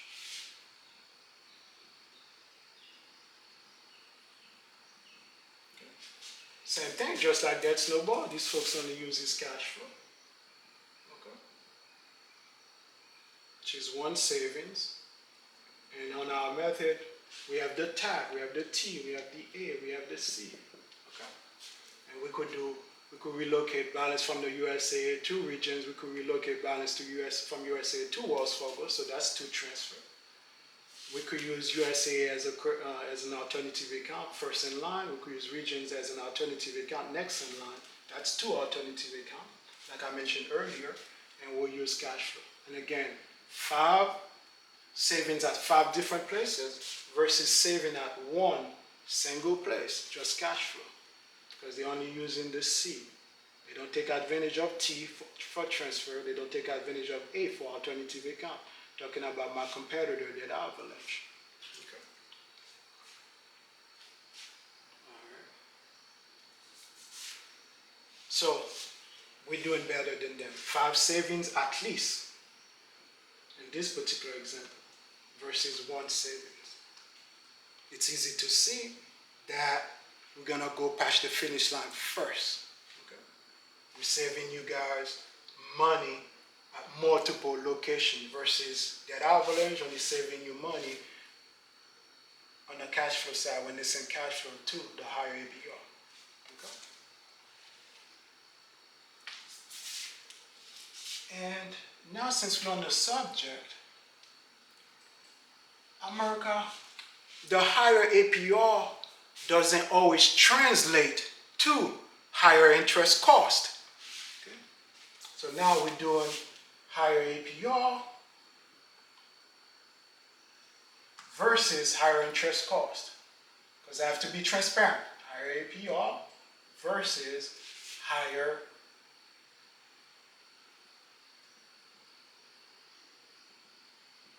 interest cost. Okay?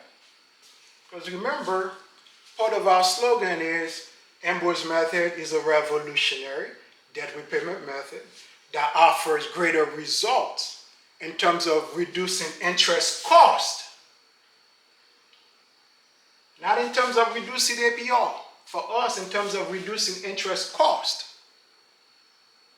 compared to that Snowball, that Avalanche velocity banking. Okay. Well, what's the difference, James? Because isn't it that the higher APR is always, the results of the higher APR is always higher interest cost? Okay. Not always. That's the exception, because we say we generally attack higher APR. Okay. But when we have internal knowledge that the higher APR gonna be slightly off, why? because our government, America, allows the big banks, the big creditors to do whatever they want. Okay? With regards to how they compute, how they calculate the monthly interest charge for the cycle. Okay? For example, we have some credit card company or some lenders that uses an average daily balance method.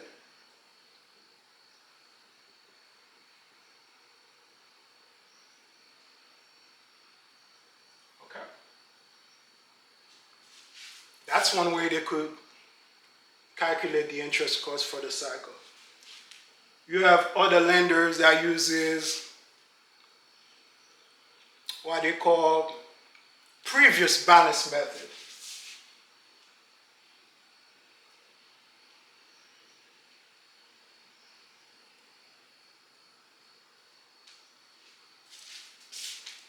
And we have lenders that uses, this one I heard they don't use it as much, the adjusted balance method. Adjusted.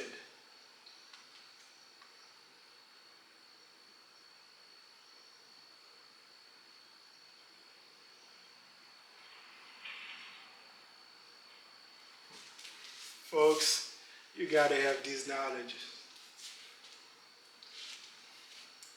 So far we have 3 different ones, okay?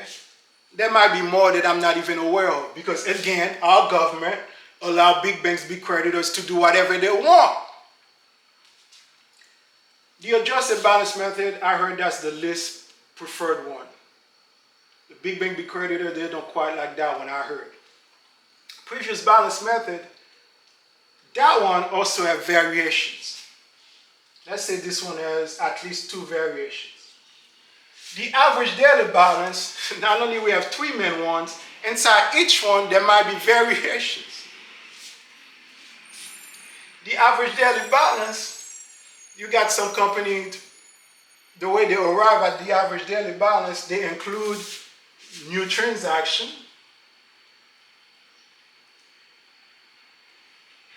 or new purchase. You have some that exclude new purchase. So some that include, some that exclude.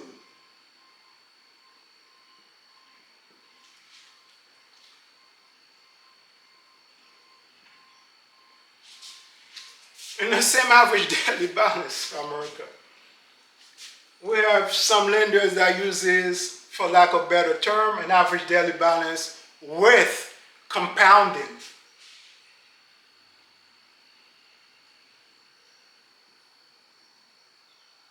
And obviously, if one uses one with compounding, the other one without compounding.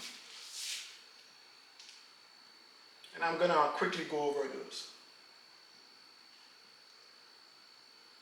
As you can see, America, paying off debt is very complex. Again, that is why you cannot be using a so-called grab and go method, like a debt snowball group, like a debt avalanche group. Look at how complex this thing is. You can't be telling yourself, oh, I'm going to grab the lowest balance and cash flow, that's where you need to go. In the case of that snowball. In the case of the avalanche, oh, I'm going to grab the higher APR, cash flow, that's where you need to go. Look at all these moving parts. Simplicity, America, is not going to get the job done. Look at all those moving parts again. Okay. Can't be using a so-called grab and go method to pay off debt. A lot of times you're just wasting your time, America. So, average daily balance with new purchase. So pretty much they're going to add new transaction, new purchase to arrive at the number for the average daily balance. That's when you include new purchase. Excluding new purchase, obviously you do not include the purchases for that period. Compounding, that's similar to interest on top of interest. They normally use the previous balance for the day prior. They'll add that interest to the new balance. So that new balance now balloon up because they add interest to it. Okay? And later on, with the formula, they're still going to add more interest to it. So that's like interest on top of interest. That's the compounding aspects. And without compounding, obviously, it doesn't have compounding. Okay? And the average daily balance, regardless if it's compounding or not compounded, it's usually the APR converted to a daily rate. So the APR converted to daily times whatever you ended up with on the average daily times the number of days in a cycle.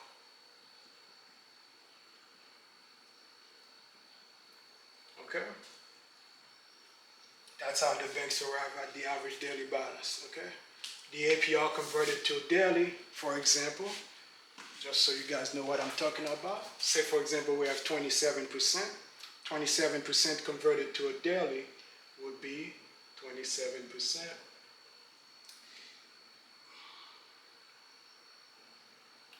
divided by 365 if they're using 365 days on a common year, or 366 days. Or even that, even in the number of days, sometimes you have some banks that uses 360 days, other banks that use 365 on a common year, and other lenders that use 366 on a leap year. See all the variations? Anyways, going back to the APR converted to daily, the 27%, if we were doing 27%, so 27% divided by 100, 27 divided by 100, divided by 365, if they were using 365. So it'll be the APR converted to daily would have been 0.00074. Okay? Times the average daily, and the way they compute the average daily, whatever method they're using, they're gonna add all the balances at the end of the day divided by the number of days. In this case, let's assume the number of days in the cycle is 30. So they're gonna add all the balances for 30 days, then divided by 30.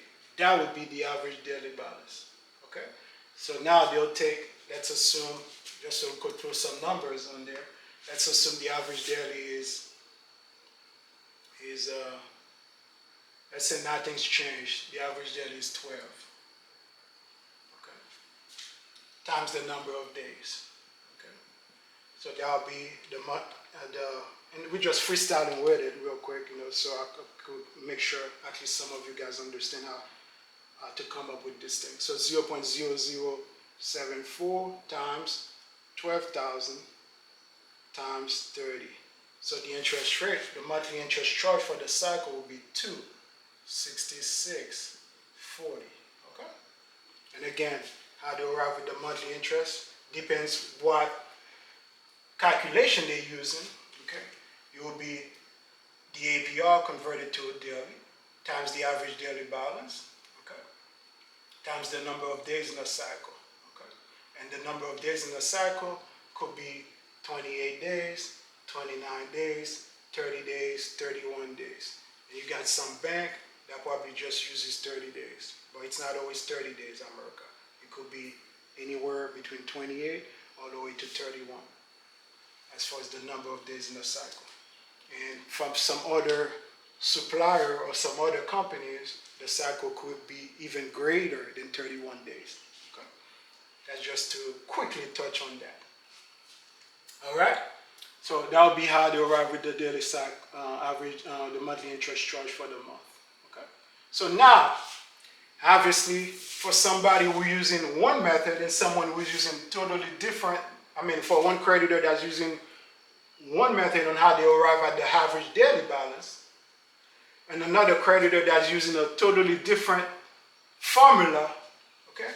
So even though, let's say one account is at 27%, and another account is, let's say they're pretty close, like 26.98, to make my job a little easier, okay?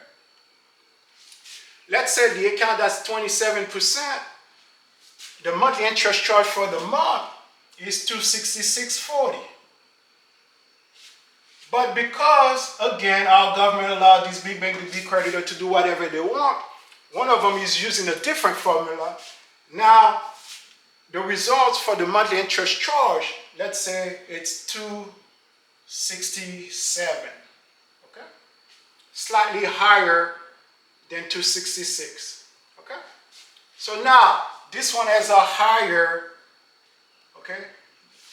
An account could have a higher APR versus an account that has a lower APR. But the account that has the lower APR, and some weird example, but the account that has the lower APR will have a higher interest charge for the month, for the cycle, whereby the account with the higher APR will have a lower interest charge for the cycle. So that is why I was talking about how the higher APR doesn't always translate to higher interest cost. Just because a credit card has 27, because normal circumstances, a 27 will always be higher than a 2698.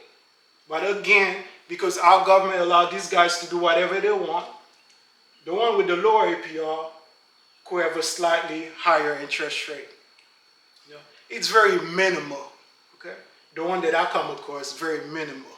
Okay, not for you to lose sleep over. So for that reason, we say on our method, we always attack the higher APR 99% of the time.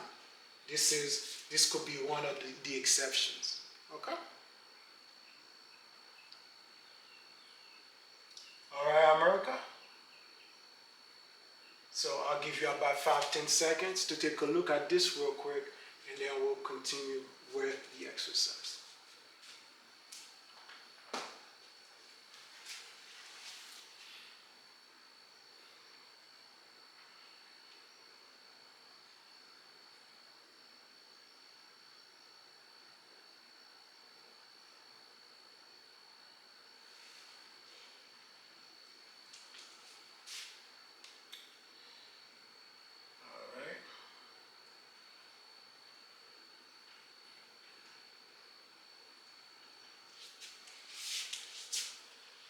So, again, these folks, they're doing one thing, just cash flow, and we're taking advantage of more items. We're taking advantage of transfer, alternative account, cash flow. Okay? And on our method, America, we have at least 7 different ways on how we move money from account to other account. We have what we call, on the transfer side, what we call a normal balance transfer, what we call a mix and match balance transfer. Then we have plastic, Melio, similar entities. In addition to those, we also have the superstars. Ambroise's charge pay technique normal, and Ambroise's charge pay technique inducement. So 7 different ways we could do transfer. Normal, that's a transfer between same account types. For example, a revolving credit account with another revolving credit account. Mix and match, that's a transfer between different account types. A revolving and an installment. Sometimes we use artificial type of balance transfer. Plastic, that's an artificial type of balance transfer. Okay, by being creative, by using creative ways of moving money from one account to another. Melio, another artificial type of balance transfer. Again, those are creative ways of moving money from one account to another. So that's 1, 2, 3, 4. Similar entities, that's like a catch-all. Okay? Then we have Ambroise's charge pay technique. When you charge the lower balance account, then you pay the lower APR account, then you pay the higher APR account. And we have 2 variations of it, normal and inducement. So at least we have 7 different ways on how we execute balance transfer. Normal 1, mix and match 2, plastic 3, Melio 4, similar entity 5, which is a catch-all. Ambroise charge pay technique normal 6, Ambroise charge pay technique inducement 7. Okay? So obviously these folks won't be able to compete. Okay? We're doing a whole lot of different things to save you more, America, on interest cost. Okay? All right. Now, for that Avalanche,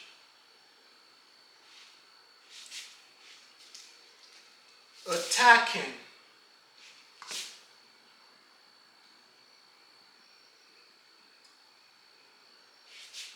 the highest APR account by itself will not get you to the finish line faster. Okay? They're only doing one thing, and we have saving at multiple different places. Okay? So attacking the highest APR account by itself, for that average we want to attack the highest APR, 27% USA. That one by itself will not get you to the finish line faster. Okay? You got to do more. You're doing one thing, someone else doing 2, 3, 4, 5, 6, 7, 8 different things. Okay? Obviously, they're going to get the better results. Okay? In addition to what you're doing, they're doing more than what you're doing. Not a fair fight. Okay? So these folks will never be able to compete with us, just like that Snowball will never, ever be able to compete with us. Okay? So that was Ambroise Method versus that Avalanche. Okay? Now, let's do Ambroise Method versus velocity banking.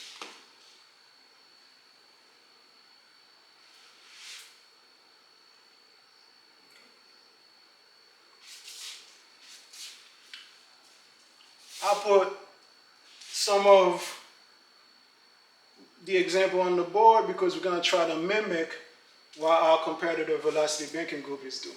Okay?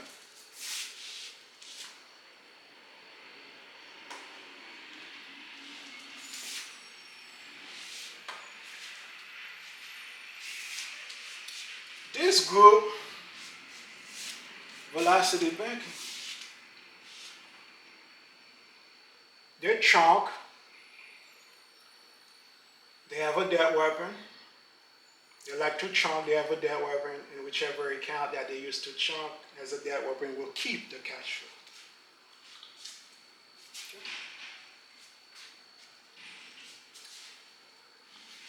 So, on the chunking part, this group a lot of times wants to go 80% of the credit limit. They don't like to go any higher than 80%. For us, we like to go higher, but since we're trying to compare apples to apples, we're going to also go 80%. Okay? That way, I don't get no complaints. Oh, it's because the reason why your number was slightly better is because you are using a higher percentage on the credit limit. So they're going to go 80, we're going to go 80. So 80 of the credit limit, so for Regions ELOC, because these folks, they have a fixation or obsession with ELOC, BLOC, PLOCs. So it'll be 12,500 times 80%. Okay, let me grab my calculator real quick. So 12,500 times 80%.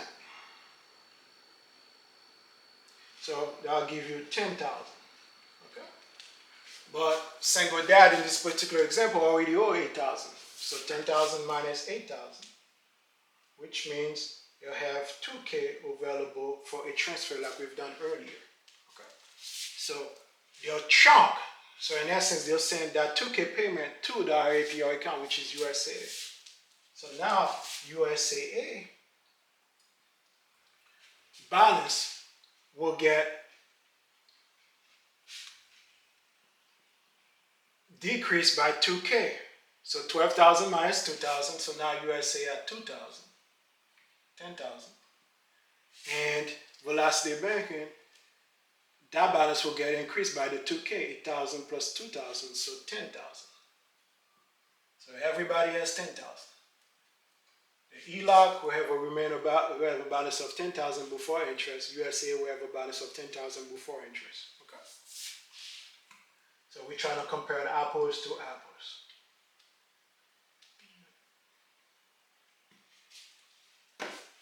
So now let's try to mimic velocity banking, what they do on the other side. Okay. For those folks, here we're gonna have the USAA one, and here will be the ELOC. Okay, because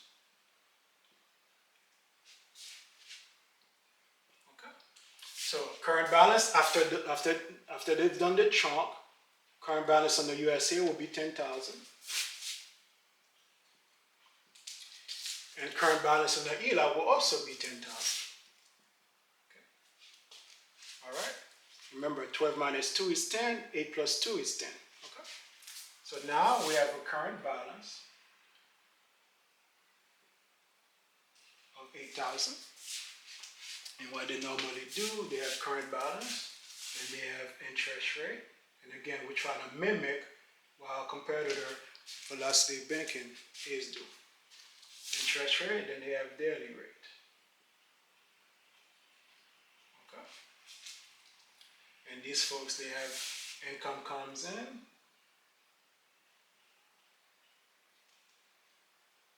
And income will reduce the balance. So we have results, interest rate, daily rate, then we have expense that could go on a credit card.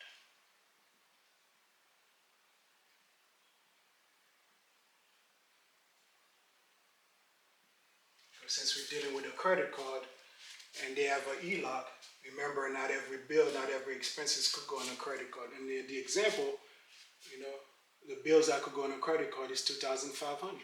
Okay. So the interest rate for USA is 27%. The interest rate for the ELOC, 9%. Which give us a daily rate of, and again, this is now on our side, we compute the daily rate, but Velocity Banking Group, at least some of the folks were teaching about Velocity Banking on YouTube, this is how they do the daily rate, okay? And since we are mimicking what they are doing, so we're just gonna copy what they do, okay? This is not my formula, okay? That's their formula. So 10,000, America, times 27%, divided by 365, okay? So now we have a daily rate of 73973. Okay. Let's do the USA one first. Income goes in. Let's assume income is 2,900.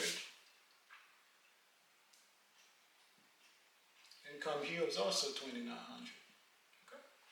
And the results, remember, income reduces the balance, so 10,000 minus 2,900. 7,100. Okay. And by the way, America, to be able to do better than your competitors, you have to master what your competitors is doing. Okay.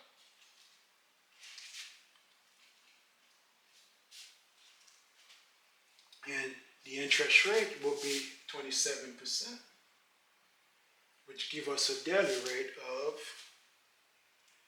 7,100 times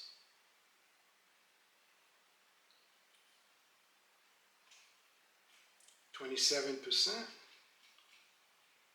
divided by 365, because these folks, they use this 365 always, it seems. Okay. And again, folks, it's not always 365. Some lenders use this 360. Others lender during the coming year use 365. And during the leap year, they use 366. So it's 52521. Okay. All right. An expense that could go on a credit card, 2,500. Okay. Okay. And expenses will increase the balance. The balance is 71, so 71 plus 2,500. That's how we arrive at 9,600. 9,600. The interest rate, 27%, which give us a daily rate of 7.1014. And again, let's run it. Make sure I didn't make any mistake. 90,600 times 27% divided by 365. Sure enough, 7.1014. And the average, the way they compute the average on their side, they add all the daily rates. So we have 7.3973 plus 5.2521 plus 7.1014. So let's run it. 7.3973 plus 52521 plus 71014. Okay, 197508, and we have how many items? 1 items, 2 items, 3 items. So divided by 3. So now we have 6.5836. So my numbers are perfect. And the number of days, they use 30 days. And again, it's not always 30 days for credit cards in the billing cycle. So 6.5836 times 30 days, that's how we arrive at 197.51. Okay. The effective rate was 24.03. You arrive at the effective rate, because remember the average daily is 6.58. So if it was 10,000 times 24.03%, you will get the average 6.5836. Okay. All right, so let's run it to make sure my effective rate was perfect. Okay. So 10,000 times 24.03 divided by 365. 6.5836. 6.5836, perfect. Okay. All right. So now the original rate in America was 27%. The effective rate is 24.03. So 27 minus 24.03. Just for having movement in that account, you'll save $2.97% in interest. Okay. If you didn't have movement, it would have been 27% that they're charging you. For having movement, you are saving. This is why America, we use alternative accounts. Just so we have movement to save you even more, as opposed to that Snowball or that Avalanche group that only uses cash flow. For us, we use alternative account. And you could see what the movement ended up doing. He ended up saving us 2.97%. Okay? Now, 10,000, interest rate 27%. If we didn't do anything, the monthly interest charge would have been 10,000 times 27 divided by 12. Let's run it.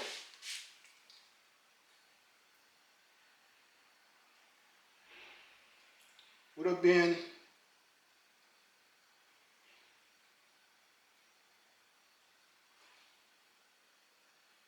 divided by 12. Would have been 225. Okay, if we didn't do anything. But because we have this movement, okay, our monthly interest charge is only 197.51. So if we didn't do anything, it would have cost us 225. Since we did do something, we had movement of income and movement of expenses. It cost us 197.51. So now we're saving 27.49. Okay. America, don't use your checking account to pay off debt. Okay. You see, just having movement. Look at the savings on the percentage side and on the monthly interest cost side for the cycle. Okay. Every little bit helps. Remember, you are living paycheck to paycheck. Every little bit helps. Okay? So try to at least watch more videos so you can understand how to properly execute this movement that I'm talking about. That's just having income comes in and expense goes out in most scenarios. Okay?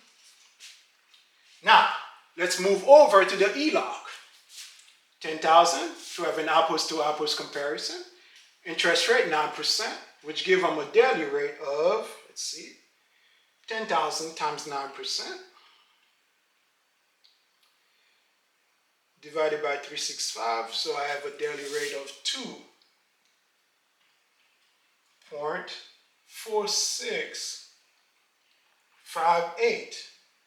And again, folks, we're mimicking what our competitor Velocity Banking is doing. Okay? Income, 29%. We know income will decrease. Income is equivalent of a payment. So income will decrease the balance. So 10,000 minus 2,900. So we're at 7,100. Okay? The interest rate, 9%. Which gives us a daily rate of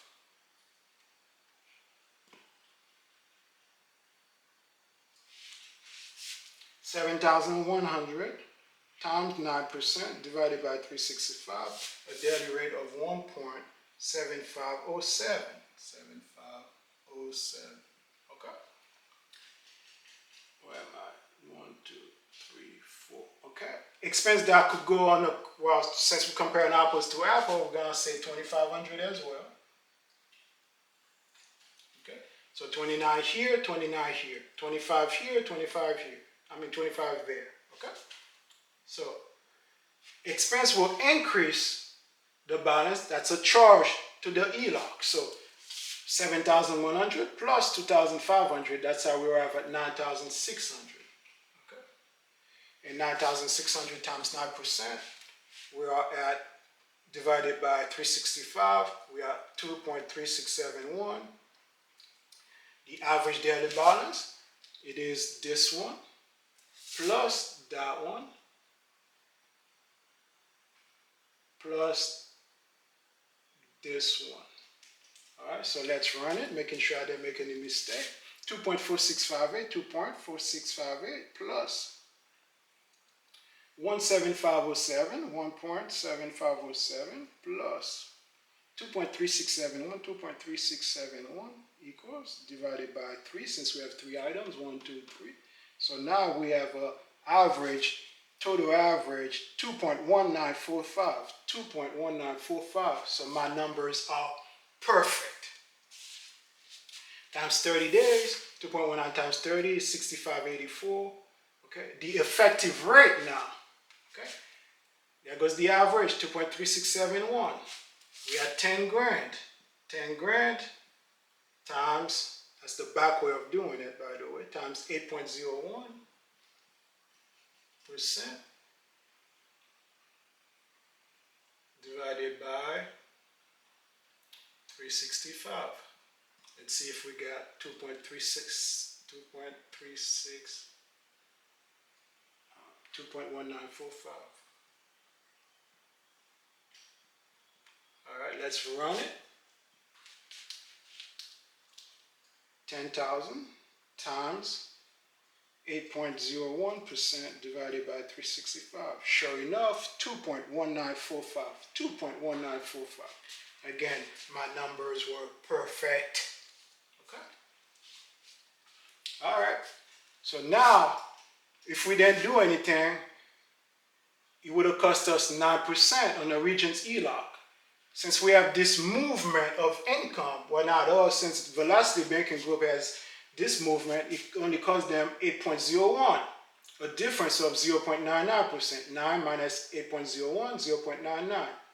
Okay, 10,000 at 9% would have been $75 for the month. 10,000 times 9% divided by 12 is 75.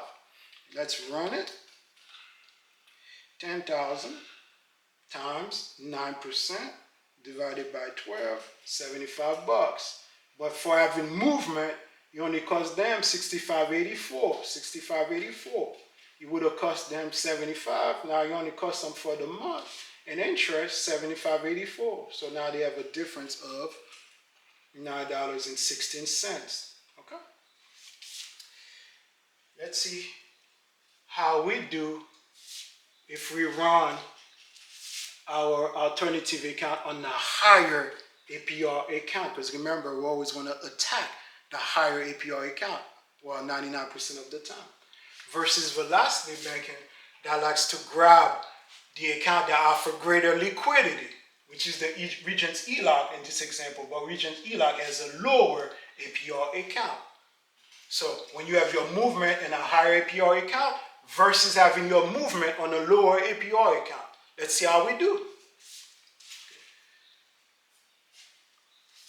The original rate, 27% on the credit card. The effective rate, 2403, which gave us a difference of 2.97, okay? Difference in saving percentage. The original rate for on the ELOC was 9%, which gave them an effective rate, so they have an effective rate of 8.01, which gave them a saving of 0.99%. America, which account has the greater savings? 2.97% here versus 0.99% there.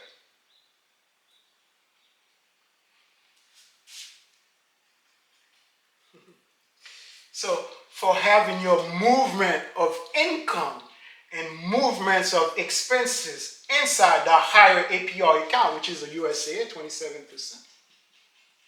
ELOC was 9%. Okay? You achieve greater results in terms of reducing interest costs. We're saving this one in terms of the percentage, 2.97, which is greater than 0.99.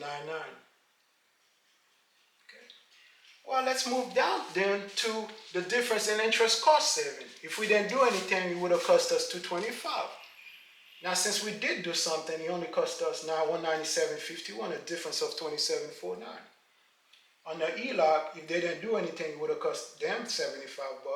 Since they had movement, it cost them $65.84, a difference of $9.16. Which account has the greater savings, America? $27.49. An interest cost saving for the cycle versus $9.16 for using the lower APR account. And again, America, having your movements of income and movement of expenses inside the higher APR account will almost always give you the best results. So 27.49 is greater or bigger or better than 9.16. So the folks over at Velocity Banking Group, like I mentioned from a prior lesson, they use the wrong account to do the Velocity Banking on. They were doing it on the ELOC, which is the account with the lower APR, while they would have been better off to do it on the USAA, which is the account with the higher APR. Always run your numbers, America, on the higher APR. Okay? But please do make sure 99% of the time income comes in first. That's why on our method, we like to push all the due date for those expenses towards the end of the month to give the higher APR account an opportunity for income to come in first. Okay? This is how you create. This is how you devise a good debt repayment method. Gotta know how to properly use alternative account. Okay? So just on the alternative account alone, we're gonna surpass the results of Velocity Banking Group. So this guy will not be able to compete with our method. Okay?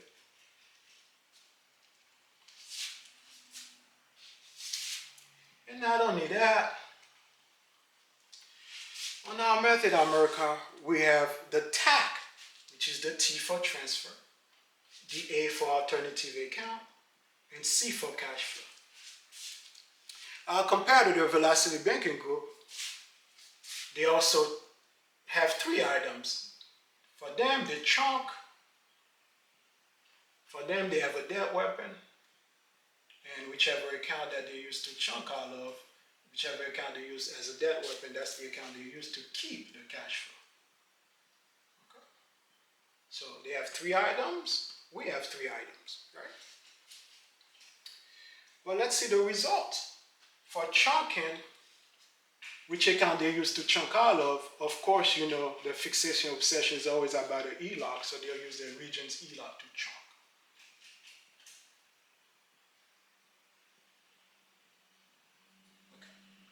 For that weapon, again, these folks, obsession fixation on ELOC, because that's the account that offers greater liquidity. So for the debt weapon, it's going to be regions ELOC again. And the account that keeps the cash flow, of course, they're going to dump all the income to the account that offers greater liquidity, which is also the ELOC for 3 months, 6 months, 9 months, 1 year. As you could see, America, for chunking, they have regions ELOC. For debt weapon, they have regions ELOC. For cash flow, they have regions ELOC. So they have regions ELOCs everywhere.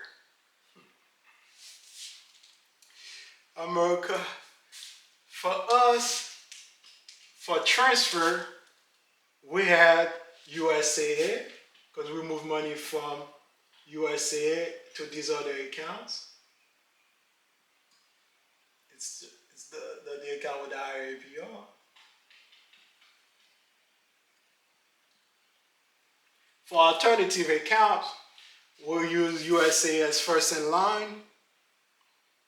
Oh, I'm sorry, for transfer, we'll make the transfer from the regions ELOC, I'm sorry. Okay. For alternative account, we're going to have USA for greater results, regions for greater liquidity, and for movement, still going to be USA. So we have redundancy. So in that case, we'll just use USA for greater results and regions for greater liquidity. So we have two. We have USA and regions. And for cash flow, the account that offers greater results will keep cash flow on our method. So that's USA.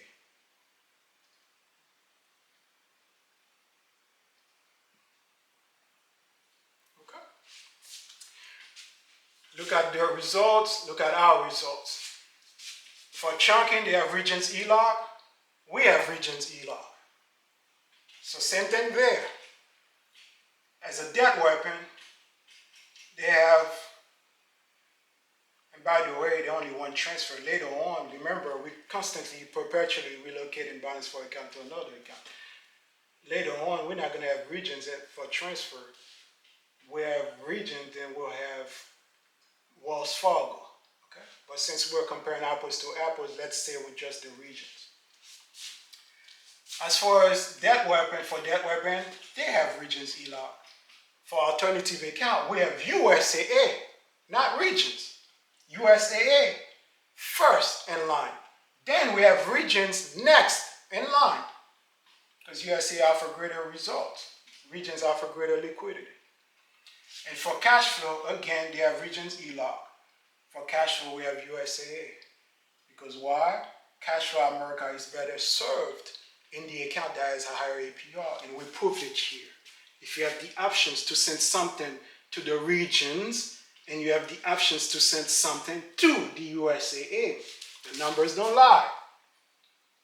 Okay? Sending it to the higher APR, you will achieve greater results. Greater than this, greater than this. So that is why USA will keep the cash flow. Okay? So as you can see, America, my competitor, Velocity Banking Group, they have regions everywhere. This is what we refer to as favoritism. Region to chunk, regions as a debt weapon, regions to keep cash flow. On our method, America, Ambroise Method, we practice no form of favoritism. We practice no form of fanaticism. Okay? We treat these things as different jobs. Transfer, that's a job. Alternative account, that's another job. Cash flow, that's another job. For that reason, America, we always use the account or accounts that are best suited for the job. Okay. Region in this example, America, was good for transfer. That's why we use region as well. Okay. In essence, we're relocating $2,000 from the 12,000 and we dump it into the regions. So USA balance went up, like I aforementioned, to 10,000. Okay. For that weapon, they have Regent's ELOC again. Regent's ELOC was not good for that job because Regent's ELOC was at 9%. USAA was better for the job, up to bills that could go on a credit card, and remaining bills that could not go on a credit card will go to the account that offer greater liquidity. And later on, we'll see if we could absorb some of that amount. Okay? You see? And again, the results, the numbers don't lie. That's why we have USAA, not Regents. And on the cash flow, same thing. The numbers don't lie. That's why we have USAA, not Regents. Okay? Truly, America, you have to use the account or accounts that are best suited for the job. This is how you use alternative account properly. Okay? So,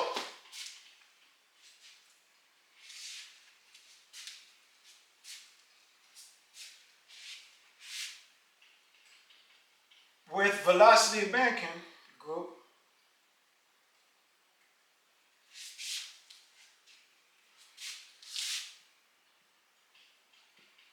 choosing the account that offers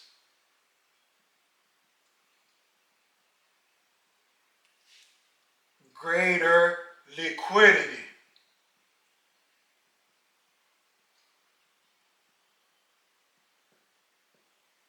will not get you to the finish line faster. Okay? And we'll prove it here.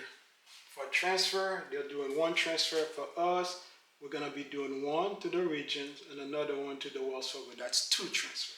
For alternative account, they're only using one account, just the regions ELOC. For alternative account, we'll be using two, USAA and regions. So that's two. And again, we got one additional item that they are doing. And for cash flow, we'll send the cash flow to USAA. They'll keep the cash flow in the regions. Okay. So obviously, we're doing more than them. We're having greater savings than them. Okay. So for that reason, they will not get, will go past the finish line first before them. Okay. So for Velocity Banking, choosing the account that offers greater liquidity will not get them to the finish line faster. Okay. And we proved everything here. Not only are we doing things properly, and we're also doing more than they are. Sometimes we have two accounts that we're using, so which in essence means we're saving in two separate places versus Velocity Banking Group saving at one place. So we have more saving throughout. Remember, America, we're trying to save you money every single location that we can. Okay? Using two alternative accounts, that's two saving. Them using one alternative, one debt weapon, that's one saving. Okay? In addition to how we're doing things better than they are. Okay?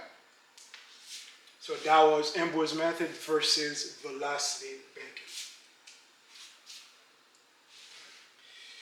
And another thing with Velocity Banking, because they are not doing things the proper way, sometimes, America, the results of Velocity Banking Group will be similar or worse than that Snowball,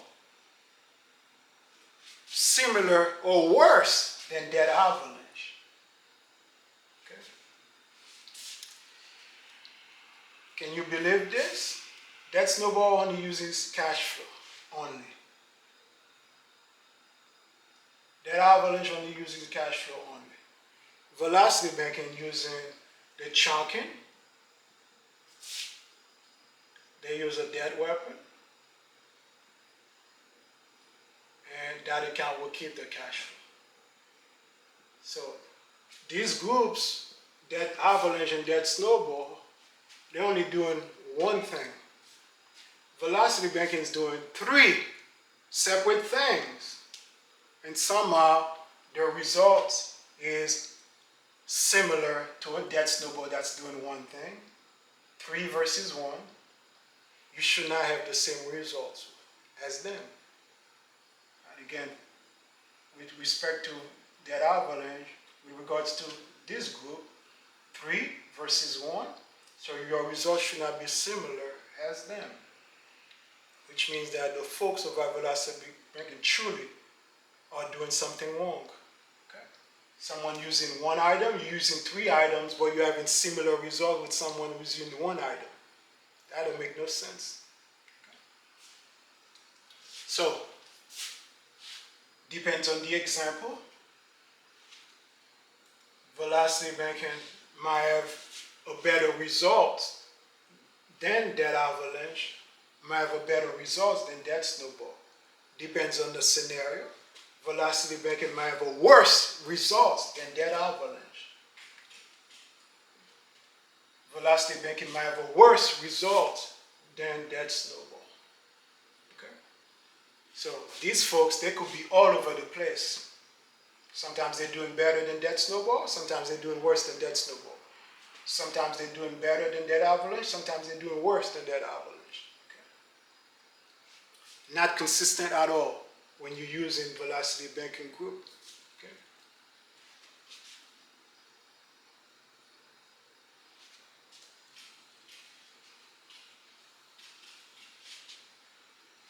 All right, America, I'll give you about 5-10 seconds to take a look at this real quick, and then we'll continue with the exercise.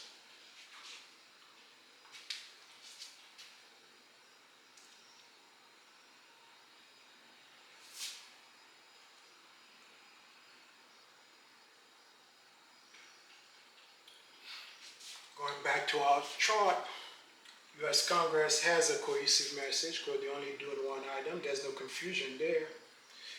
Card issuer, even though they're attacking the low APR, that's where they prefer you send your payment to. They're only doing one item. So they do have a cohesive message.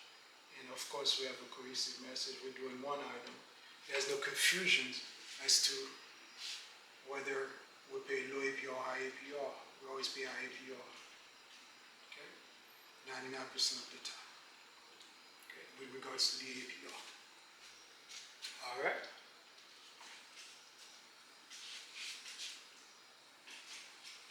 Now, so far I went over Ambroise Method versus dead snowball, Ambroise Method versus dead avalanche, Ambroise Method is versus velocity bank. And I've shown you guys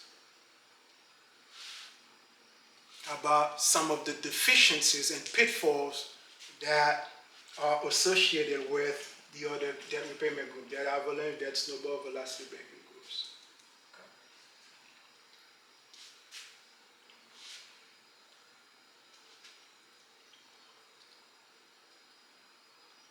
So, they do not have a perfect method. Debt snowball, debt avalanche, velocity banking group. We have a perfect method. We have no weakness on our method. 0 weakness. Or we have a nearly perfect method, if you don't want to use the word perfect method. No weakness on our method at all. Okay. And again, that snowball group, big disadvantage. A lot of times low balance on low APR. And not only that, they don't go far enough in eliminating debt quickly because they're only taking advantage of cash flow. When you could take advantage of transfer, when you could take advantage of alternative accounts. That avalanche, same thing. They're only doing one thing, attacking higher APR. They're not taking advantage of cash flow. They're not taking advantage of alternative account. Velocity banking, they're all doing 3 items just like we are doing, but they're going about it the wrong way. Using the wrong debt weapon on the wrong account, okay? Having some kind of obsession fixation on ELOC, BLOC, PLOC, and these accounts, all they offer is greater liquidity, not greater results in terms of reducing interest cost. Okay? So in other words, these accounts are poor performing alternative account compared to a credit card, USAA, that is a higher APR on the list. Okay? So that's the difference. These are some of the deficiencies and pitfalls I was talking about, some of the weaknesses that these other debt repayment groups have. Okay? Alright, America. The reason why I took my time to go all over these things, okay, just so you could have a better understanding, okay, about which account truly excess payment needs to go. Because remember, U.S. Congress established where the excess payment needs to go. They're telling you that the excess payment needs to go to the higher APR. Okay? Granted that they are somewhat colluding, it seems, with big banks, big creditors, because they create a law, a rule on excess payment, and they completely skip or ignore the minimum payment, which is what 100% of us have. Not all of us have excess payment to send to credit card. And again, remember the statistic. 64% of us pay check to paycheck. 68% of us cannot come up with $400 emergency. Okay? So, in addition to all of that, for us over at Ambroise Method, we have multiple strategies and techniques that we use, okay, to help you in your fight against debt. Some of the strategies and techniques that we use, Ambroise is partitioning a balance. Okay? That is, when you are confused, you don't know which debt to pay off first, you have to bring them down to an apples to apples comparison. So you will partition the balance into at least two separate parts, where one of the parts will equal the other account you're trying to compare it with. Okay? All of that, again, America, I will cover from past lessons. Okay? So go back and watch these past lessons. Ambroise's wash technique, that's another technique we use where the same dollar amount of income that comes into an alternative account is the same dollar amount of expenses that go out of that alternative account. Why? Because we want to have movements. Even when it's a wash, we'll still save on interest costs as opposed to if we did not do anything. Okay? So that's why we want movement. For example, 500 goes in, 500 goes out. Just for having that movement, you're going to save on interest costs as opposed to if you only use your checking account to pay off debt. Okay? Even if it's a wash, 1,000 goes in, 1,000 goes out. That's a wash. You'll still save money. Because remember, you're trying to reduce the average daily balance, which is what most credit card company or most lenders uses to arrive at the monthly interest charge for the cycle. Okay? Then we have two superstar, Ambroise's charge pay technique normal, Ambroise's charge pay technique inducement. These are detailed process where we charge the lower APR account, then we pay the higher APR account. Okay? On the inducement one, by incurring some form of inducement or fees. On the normal one, it's a transfer that costs us 0% and balance transfer fees in essence, 0%.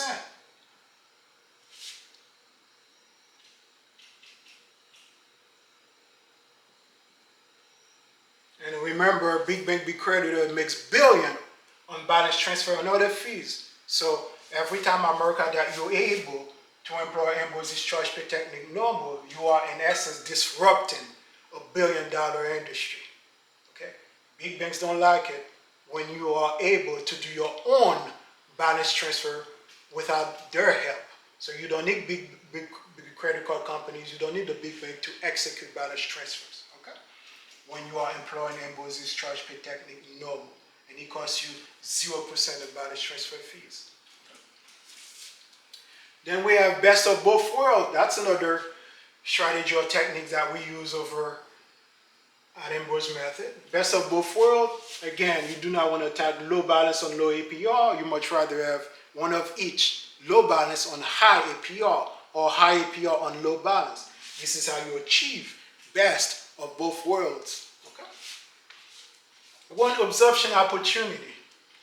That is when you have an account, a lower APR account, and you have multiple payment going to a lower APR account. You try to absorb one of the payment from the lower APR account. So you're trying to steal it. You're trying to take it away from that lower APR account. Okay? That's one absorption opportunity. Two absorption opportunities, that's when you have multiple low APR accounts, two low APR accounts that have more than one payment going to that low APR account. And again, you're going to try and absorb it, take it away, or steal it from those lower APR accounts. Because again, remember, payments are better served in higher APR account. And we proved that earlier. Okay? If you have no choice to send something here to a lower or to send it to the higher, you much rather send it to the higher because you're going to achieve greater results. Greater than this, greater than this. Okay? Shock and awe. Shock and awe, America, it's a process when we have at least two absorption opportunity plus cash flow, a bunch of payment going into one single account. So we're trying to overwhelm that account. We're sending a bunch of payment to that account, trying to overwhelm it if that's even a thing. We're trying to bring that account into submission. We want the account to raise its white flag of surrender. This is a process that we call shock and awe on our method. By the way, America, which Grad method is teaching you about all that stuff? Can that Snowball do that? No. Can that Avalanche do that? No. Can Velocity Banking do that? No. Okay? We're doing a whole bunch of things, America, to save you more on interest costs. Because remember, my goal with Ambroise Method is to try to completely pull you out of the statistic where 64% of you guys, again, are living paycheck to paycheck, and 68% of you cannot come up with $400 emergency. Okay? Trying to pull you out of that statistic, showing you all different ways to save on interest cost, how to get rid of that faster. Okay? Two alternative accounts simultaneously. Earlier, we could use the USAA as a first in line, then we could use the regions as a next in line. So that's two alternative accounts simultaneously. That's having movement of income and movement of expenses, not just in one, but in two separate alternative accounts at the same time, America. Then we have three alternative accounts simultaneously. Okay, maybe I'll do some kind of master class where I'll show you guys how to use not two, but three alternative accounts simultaneously. Okay? My competitor, Velocity Banking Group, thinks that they can even use two at the same time. Not only I'm using two, at some point I'm going to be using three. Okay? And all this knowledge, America, let's see, 1, 2, 3, 4, 5, 6, 7, 8, 9, 10. All these different strategies and techniques to help you in your fight against debt. With all that knowledge, America, this is what I refer to as the wisdom of Solomon. Let me put that a little bigger on the board.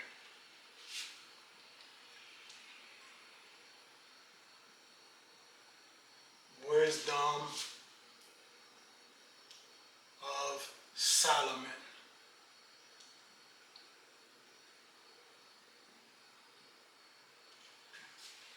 The wisdom has not died, America. The wisdom is still alive. Okay. So for all those years, all the so-called financial gurus of America, I'm talking about the ones that has debt repayment method. I'm talking about the other ones that are on the radio, on TV. Okay? All of them.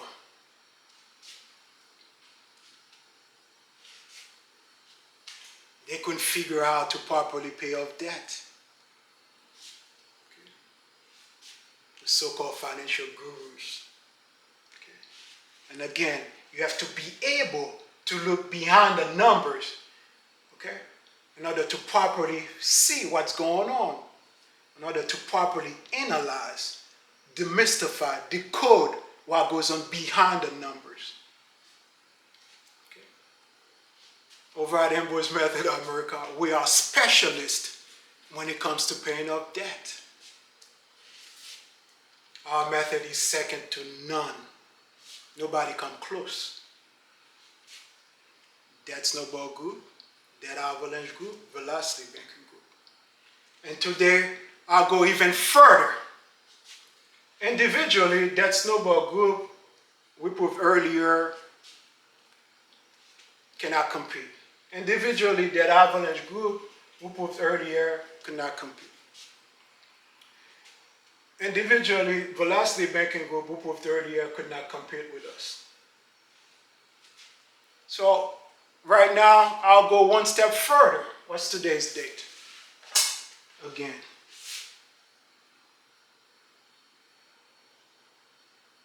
May 17th.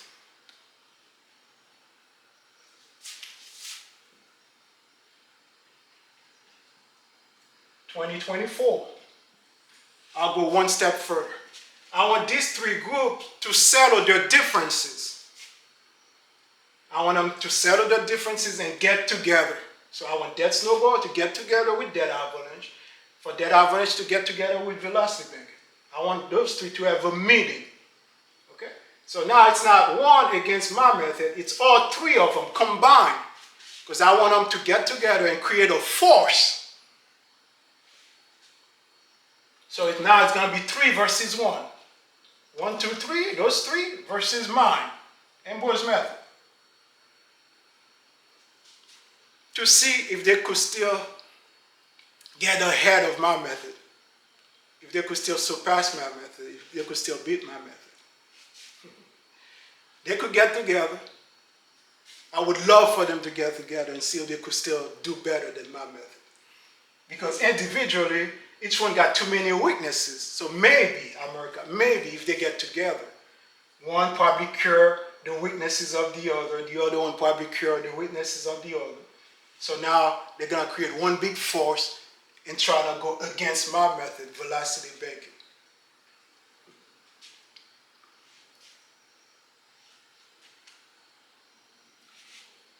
They still, America, will not be able to compete with Ambroise Method. Again, look at how many different things we're doing to save you, America, on interest cost. In essence, we're going to pay off all your global debt faster. We're going to cross the finish line faster.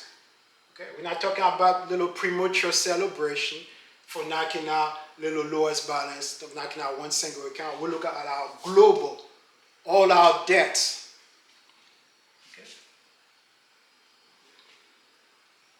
Over at Ambroise Method, America, we are the shepherd, shepherding the flock.